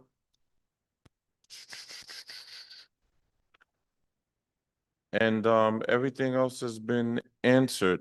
I will encourage our residents and those who watch our community to continue to bring things forth and let's continue to have conversations. But let's have conversations, and while having conversations, we don't have to be degrading or negative towards one another, but have a conversation and let's try to hash things out, opposed to acting like our meetings are reality television. This is our reality, and we have to make sure that we're doing the very best for our communities. So I thank everyone so much for continuing to put input. And we know a lot of our problems within the city, but we have to also start bringing forth some solutions because we're all here together. We don't all know it all, but collectively we can make it through anything and we can get anything done. So thank you so much for all that you all do. We also have our comptroller here. Comptroller, did you want to make a statement or anything while you're here? Or no, you're good? All right. So moving right along, we should be out of here soon, but we're gonna go right into, No, Council President, we I'm still sorry. have Pat that needs to speak. I'm sorry, yes, I'm sorry, I forgot about you, Miss Pat. You're online. It's something we wanted to address. Aren't we going to do that on the question? We're gonna do that, on the question, but being that she's there, we don't want her to stay there all night because she has to be back in the office in the morning. Thanks a Well, we're lot. talking about, it's number one on the tally. So are we Yeah. gonna go through the tally? So, we actually can handle this so then she doesn't have to stay online and then we can, yeah, go ahead. So, Gleason is gonna read it from Legislation and Public Works and then you can come on, right after the tally, okay? Go Okay. ahead, Gleason. Okay, item number one, we can address it right now after I read it. If you- Yes, go okay. ahead. Item number one, Department of Public Works, Office of the Mayor, an ordinance authorizing the transfer of the title of DPW Deputy Commissioner Administrative to Chief of Infrastructure and Capital Improvements, amending the 2026 fiscal year budget and providing for funding and salary adjustment. That's on the agenda. And if you guys like to have a conversation about it, by all means, Councilman Wallace. Yes, right now I'm gonna, allow Pat to speak so that she is the, civil service expert on this that deals with the state matters regarding this kind of, job positions. And also, I'm glad that she's here tonight, to set the record straight. So Pat, can, you answer to that position and exactly what's going on? Yes, the position was created last month. It was or at the request of the former DPW Commissioner Bush, to consolidate, to have an individual that would consolidate the functionality of overseeing the DPW portion or function of capital improvements along with the water department for the sewer backup and the things regarding the Environmental Protection Agency. So the job spec was created, it was reviewed by the Civil Service Commission and was approved at our meeting in February. The position will, it has been officially created.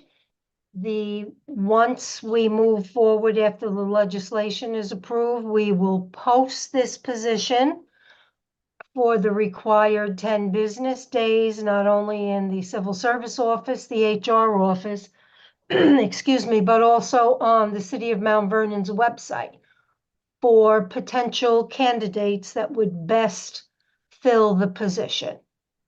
And then after that, based upon the individuals that apply for it, their qualifications and their experience, the decision would be made by the administration to fill this position. Civil service is not involved in the hiring aspect.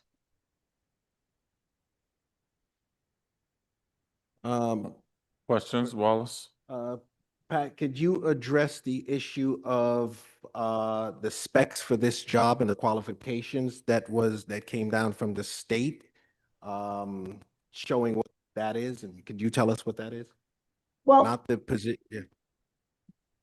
some sample specs that I was able to obtain, they vary a little bit. Some of them do require an engineering degree, but then some of them also say in lieu of an engineering degree that you have the experience with project management, your capital projects and civil municipal work, things of that nature. With a bachelor's degree plus 10 years of construction experience relatable to municipal work, three of which must have been at the top supervisory/manager position. They are also required to have a New York State grade 1B, 2B, and grade D community water systems operator license, or the certification within 24 hours because you are dealing with the backflow and the sewer systems. So in our spec that was created through the city of Mount Vernon, it indicates that this person would coordinate with the city engineer, assist the commissioner, oversees and assists city engineer with jobs, tasks, specifications, and bids. It will also assist the Commissioner of Public Works and the Board of Water Supply. So that therefore, the title of chief, or we also thought about director of infrastructure and capital improvements, but chief was a better selection. So can you also address the issue? I know the specs require an engineer and a certain amount of experience. No, but But I'm confused. Didn't she just say that some said it did and some said it didn't? Yes. Yeah, job specs can vary from municipality to municipality. When a department head or a commissioner comes to me looking for a very unique title such as this, and I do my research, I go to the county, I go to different municipalities. Some Pardon me, municipalities, Pat? I'm yes. sorry, Ms. Ramanda. So I just don't want to keep you on longer than necessary. Basically, from what I heard, from what you said, was there's a variety. There's not a mandate from the state that this position has to be an engineer? The state, I don't have anything from the state. I have from Westchester County. Now, I can go back to the state and see if there is such a title within the state job specs, but that information is basically limited. I can also reach out to all of my other civil service agencies within New York State to get some sample specs. But again, they can vary from municipality to municipality. All right, thank you. The variations consist of in-service work, the amount of years that they actually had the capability to do the job. It's not a necessity, as I investigated statewide, it's not a necessity for you to have an engineering license, especially when you have an engineer and assistant engineer within the city. That's protocol. This is an administrative position that would oversee all of the work that's being done. State persons have recommended particular persons who they would like to see fill this position. This is from grants, DCEFC, and things of that nature. But I also have the letter from Department of Public Works. I would just like to read it out for you here. Did y'all have any other questions for Pat? no, I have a question for go ahead. you, though. You said that the state recommended this person. Can you get that in writing from the state? Absolutely. Yeah, I'll take that in writing also. Absolutely. All right. I have a question. Yes, go ahead. Turnquist Uh, Jones. Pat, are you the person that's in charge of approving the specs? No, the Civil Service Commission approves the job specs. Okay, and then you relate it.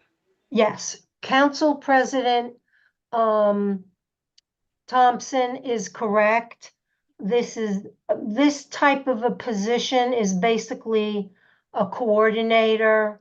As a matter of fact, the sample spec that I was able to obtain is called a program coordinator for capital construction projects through the DEF. That's the Department of Environmental Facilities.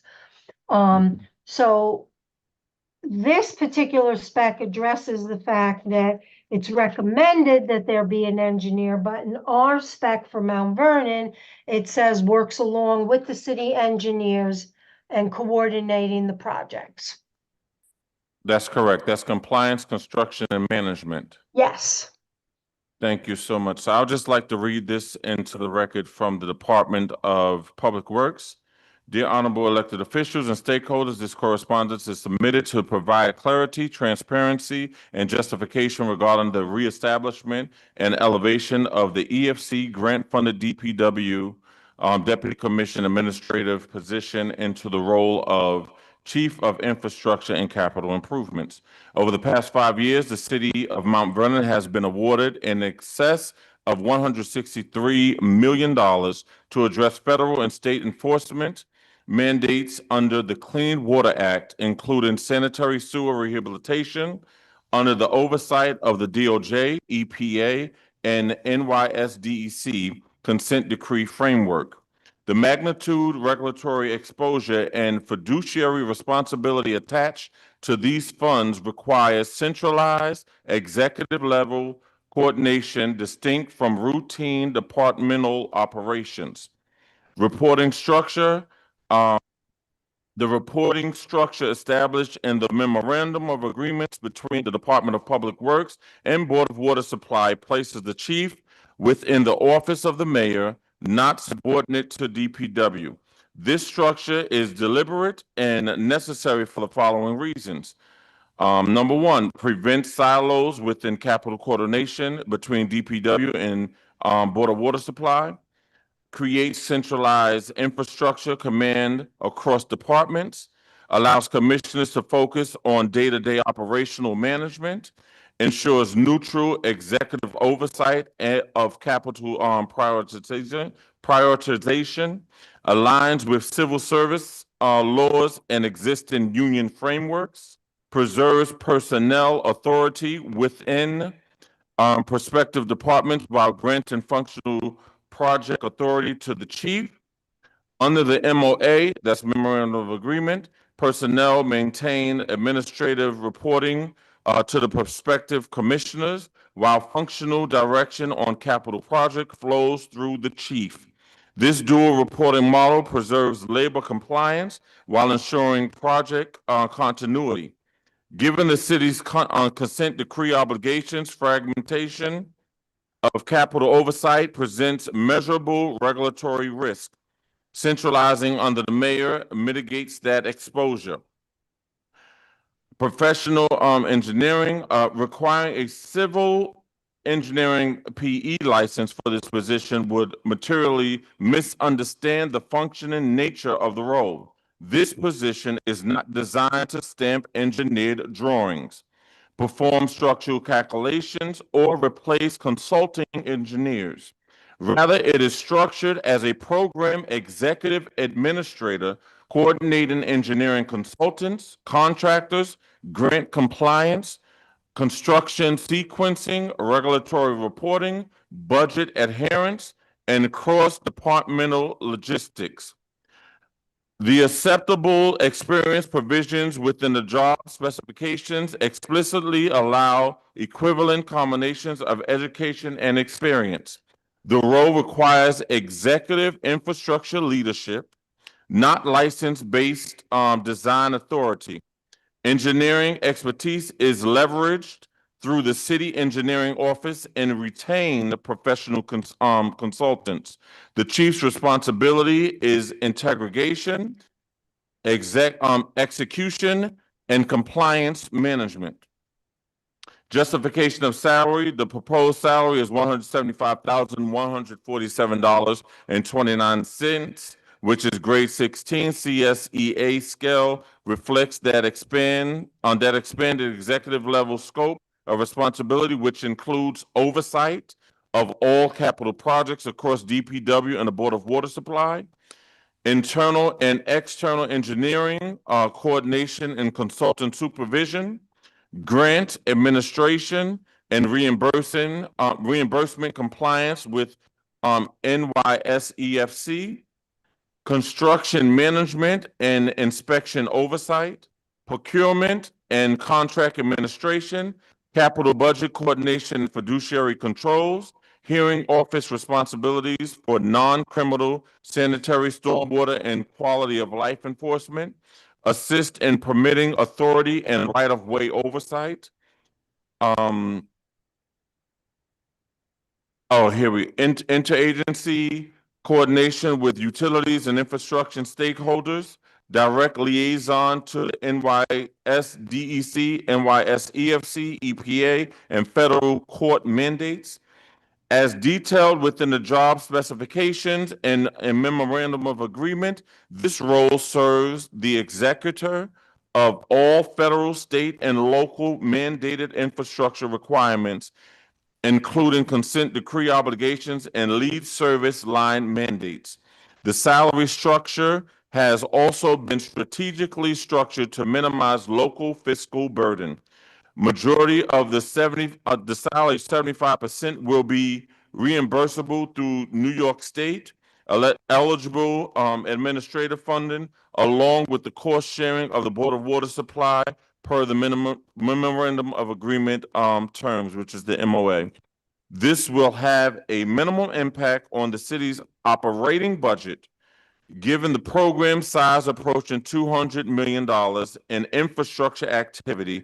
This compensation aligns with regional executive infrastructure management standards.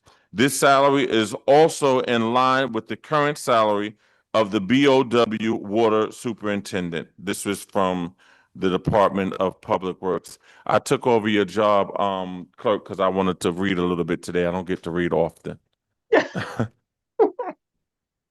So, council, persons, y'all had any questions with that? No? Okay, thank you so much, Ms. Rosamunda. Anyone has any other questions for Ms. Pat Rosamunda? Yeah, so Yeah. this is, even though you put all of that out there, I see on the record, and you want to say it doesn't have to have an engineering degree or whatever, and we'll lessen it, whatever, it's still going to bid, correct? When This you, is, go ahead. when you say going to bid, are you Sorry, meaning? not bid, I mean, open competitive. It's Oh, gonna yes. go on for Yes. 10 For days. 10 days, that's And correct. other resumes will come in and people will be able to look through the resume and apply for the job. Yes. That's Others correct. will be- Okay, Yes. That's the process. The That's- administration does.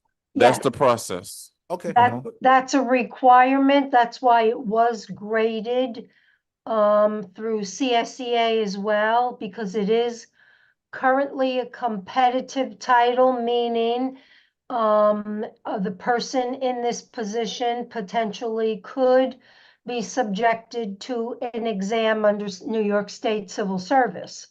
Now, with the scope of the job responsibilities, we can also go to New York State to ask for an exempt classification. But any other job specs that I have seen in this category remain competitive. So therefore, the candidate or candidates would be subjected to the appropriate testing requirements.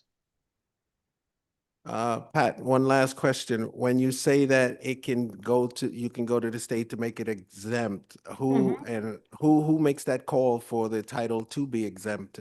Or will it still go, or to avoid being a competitive? Who has that ability to say Okay. that?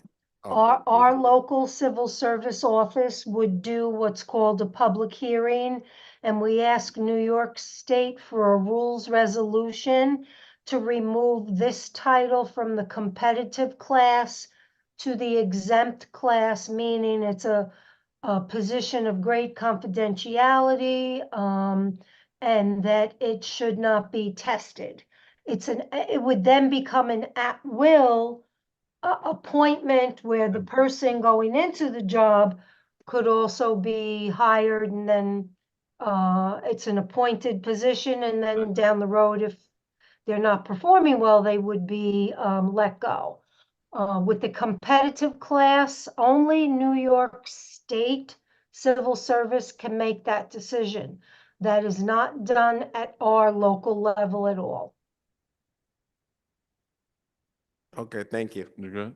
Thank you, Ms. Rosamunda, for clarification. You had anything else? No? I'm good. Thank you so much for your time. We know you have to get some rest to be back in the office in the morning, so we just want to get that out of the way. Thank you so much. Okay, good. And we're gonna continue with LPW.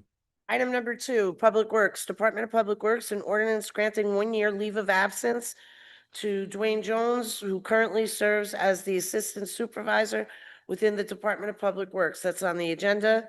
Item number 3, Water Board of Water Supply, an ordinance authorizing attendance of 2 Board of Water Supply employees at the 2026 Young Professionals Summit in Charlotte, North Carolina. That's on the agenda.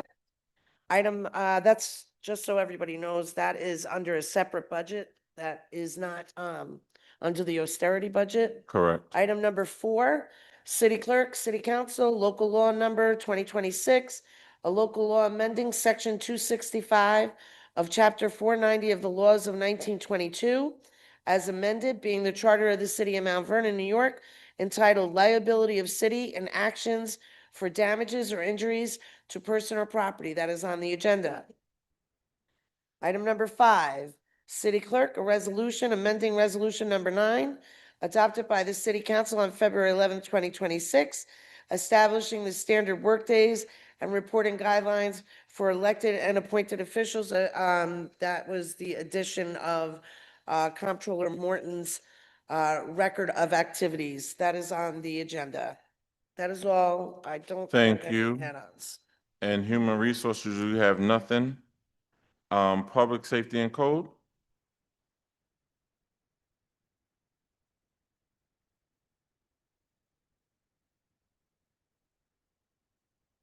Number Fire 6. Department, yes, Fire Department, an ordinance authorizing the mayor to enter into and accept 2 pairs Saber 1,500 GPM fire pump funded through the HUD Community Development Block Grant Program and provided by the URA. That will be on the agenda. That's all I have. Thank you. Finance and Planning, Box Hill? Thank you. Department of Planning and Community Development, an ordinance authorizing the release of a request for proposals, RFP, for professional consulting services to prepare a comprehensive update to the City of Mount Vernon zoning ordinance. That is going to be on the agenda. That's all I have. You have number 8. Oh, you have it? It's, oh, okay. I thought that was moved. I thought this was you. I'm confused. Did we say this was on the next? We literally just said this. No. Oh, okay. Mm-hmm. 8, call for, resolution of the City Council of the City of Mount Vernon declaring itself, as lead agency for a petition seeking zoning text and the map amendments and related land use approvals for, by Grace Baptist Church. Thank you. Now that's all I have. Now we're going to move into our legislative. Can we have a roll call? Yes. Councilmember Box Hill, Present. Councilmember Gleason, Here. Councilmember Turnquest Jones, Present. and remote, Councilmember Wallace, Yeah. Council President Thompson. Here. Just before we move forward, just for clarity, when you hear us talk about agenda, AP for agenda pending, and C is for called for, I is for information, and H is for held. When you hear agenda, that means it's going forth for us to vote on it. When you hear AP, that's agenda pending. That means that we want it on the agenda, but we're looking for more information to come forth before we put it on the agenda. If you hear them say called for, we place the C there. Called for just means that it'll be on the next meeting. So whenever our next council meeting is, that's when it's called for, it's pushed to that meeting so we can gather more information. If you hear say it's for information, that's just a report that came to the council and it's just for us to read it over. If you hear say held, that means it's not going to come to the council again. And if it does, it'll be written differently or written with what's needed. All right. So with that being said, moving right to legislation and public works. Thank you.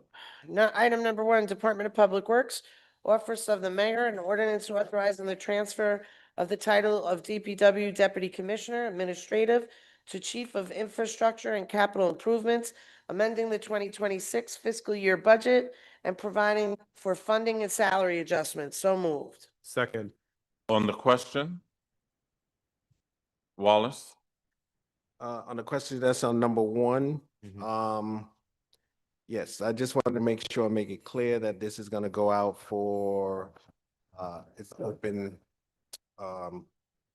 competitive title that we're going to put up and post for everyone. I do not agree with us lowering the standards of this. However, I'm going to move it forward and vote on this.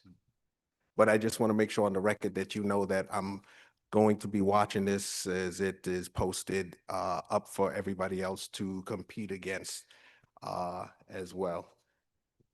Okay.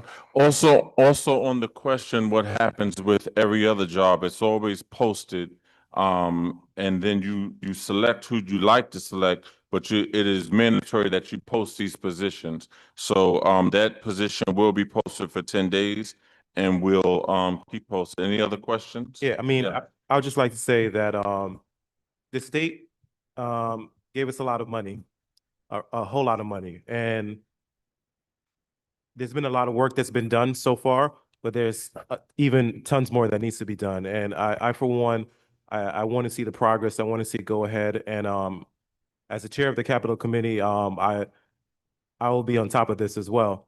So yes, we're going to allow the administration to administer, but yet as a council, we're definitely going to be having oversight over this now and going forward. So it's important that we get this through.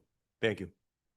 All right, anything on the question? Yes, Just want to say that I kind of disagree with Councilman Wallace, although, we can agree to disagree. Is your microphone on? I don't think. Is your microphone on? Yeah, it's on. Okay, move I it. don't think the standards were, it wasn't proven that they were lowered. So, I mean, I do agree with you. I think that we should stay on top of it. And that's all I have to say.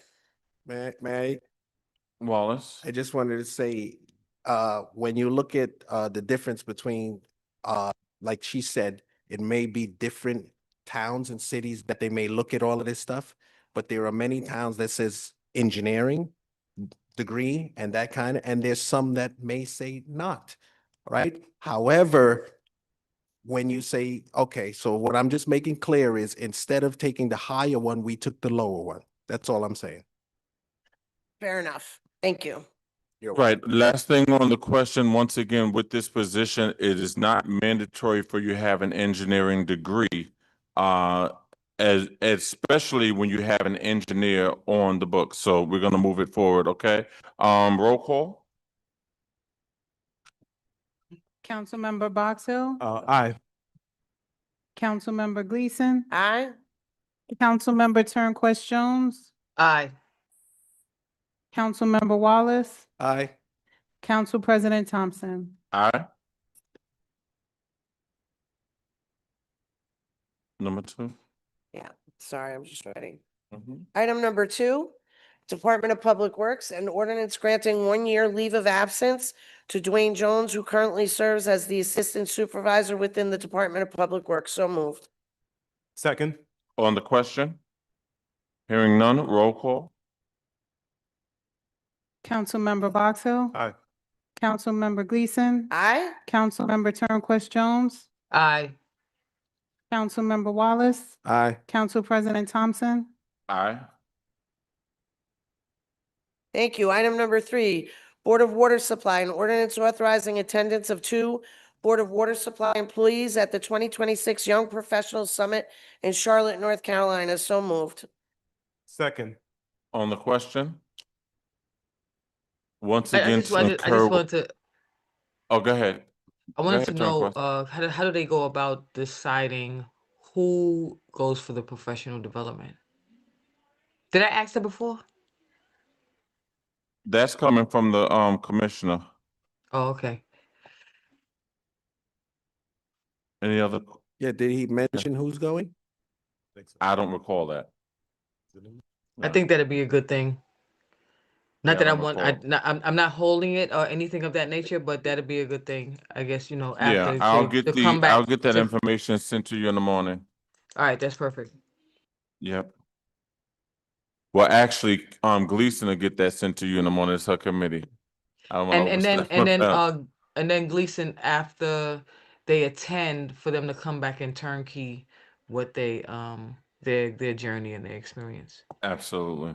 Yeah, we usually do that with any type of training. We usually have them come back with a report, or they'll submit a report to the clerk's office. Yeah. Thank you. Roll call. Councilmember Box Hill, Aye. Councilmember Gleason, Aye. Councilmember Turnquest Jones, Aye. Councilmember Wallace, Aye. Council President Thompson. Aye. Okay, item number 4. Mhm. City Council Local Law Number -2026, a local law amending Section 265 of Chapter 490 of the laws of 1922, as amended being the Charter of the City of Mount Vernon, New York, entitled Liability of City in Actions for Damages or Injuries to Person or Property. So moved. Second. On the question? Hearing none, roll call. Councilmember Box Hill, Aye. Councilmember Gleason, Aye. Councilmember Turnquest Jones, Aye. Councilmember Wallace, Aye. Council President Thompson. Aye. 5. Item number 5. A resolution amending Resolution Number 9, adopted by the City Council on February 11, 2026, establishing the standard workdays and reporting guidelines for elected and appointed officials, more specifically Comptroller Morton's record of activities. So moved. Second. On the question? Yes, quick question. Wallace? Is this the record of activities from 2025 or 2024, whatever it was? Yes, that was voted on Two? before. Okay. Yes. All right, just wanted to be clear. Anything else on the question? Roll call. Councilmember Box Hill, Aye. Councilmember Gleason, Aye. Councilmember Turnquest Jones, Aye.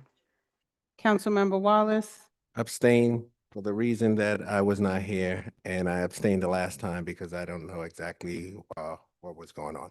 But thank you. Council President Thompson. Aye. Thank you. We don't have anything for human resources, public safety and code. Thank you. Fire Department, I have an ordinance authorizing the mayor to accept 2 Pierce Saber 1,500 gallons per minute fire pumpers funded through HUD Community Development Block Grant Program and provided by the Urban Renewal Agency. So moved. Do I hear a second? Second. On the question? Cynthia is my second. I was, She was he beat muted. me to it, but go ahead. Uh-huh. I'll be quicker than that. On the question? No? Roll call? I don't have a question. I just want to make a statement. You have a statement? Go ahead. Yes.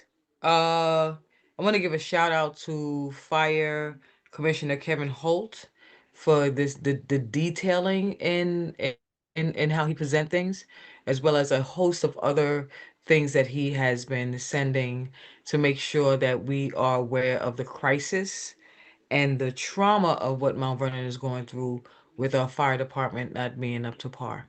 Thank you. All right, roll call. Councilmember Box Hill, Aye. Councilmember Gleason, Aye. Councilmember Turnquest Jones, Aye. Councilmember Wallace, Aye. Council President Thompson. Aye. Finance and planning? Box Hill? Yeah, number 7, Department of Planning and Community Development, an ordinance authorizing the release of a request for proposals, RFP, for professional consulting services to prepare a comprehensive update to the City of Mount Vernon zoning ordinance. So moved. Second. On the question? Hearing none, roll call. Question. Oh, do you have a question, Wallace? Consultant we're hiring and all for this. I just want to know the update of the zoning ordinance. Which ordinance are they just doing the whole entire city? Correct. The whole entire city ordinance? Pretty much. What, In relation to the comprehensive plan. Okay, so this is It's a comprehensive zoning update. okay, so it's so they're updating it, or they're amending the comprehensive plan with their update. They're not gonna amend the comprehensive plan. They're gonna make the zoning to reflect the visions of the comprehensive plan. Got it. Okay. It's updated, yeah. Just want to be clear. Anything else on the question? Roll call? Councilmember Box Hill? Aye. Councilmember Gleason? Aye. Councilmember Turnquest Jones? Aye. Councilmember Wallace? Aye. Council President Thompson? Aye. Do we have anything else to come before the council? No. Can we entertain an adjournment from someone? Just want to remind everybody about New Flex's gala tomorrow night. So anybody who bought tickets, please go. Andre, I forgot my check. I gotta give it to you tomorrow. All right. Did they pick up the certificates? They picked up the certificates already. Oh, that's what I meant to say. Yeah, they picked up their certificates. They got everything. Okay. Anything else? Oh, no? Okay, someone needs to make a motion. Motion to adjourn. Second. Okay, roll call on adjournment? Councilmember Box Hill? Aye. Councilmember Gleason? Aye. Councilmember Turnquest Jones? Aye. Councilmember Wallace? Aye. Council President Thompson? Aye. Thank you. The time is now 9:48 PM and this meeting is adjourned.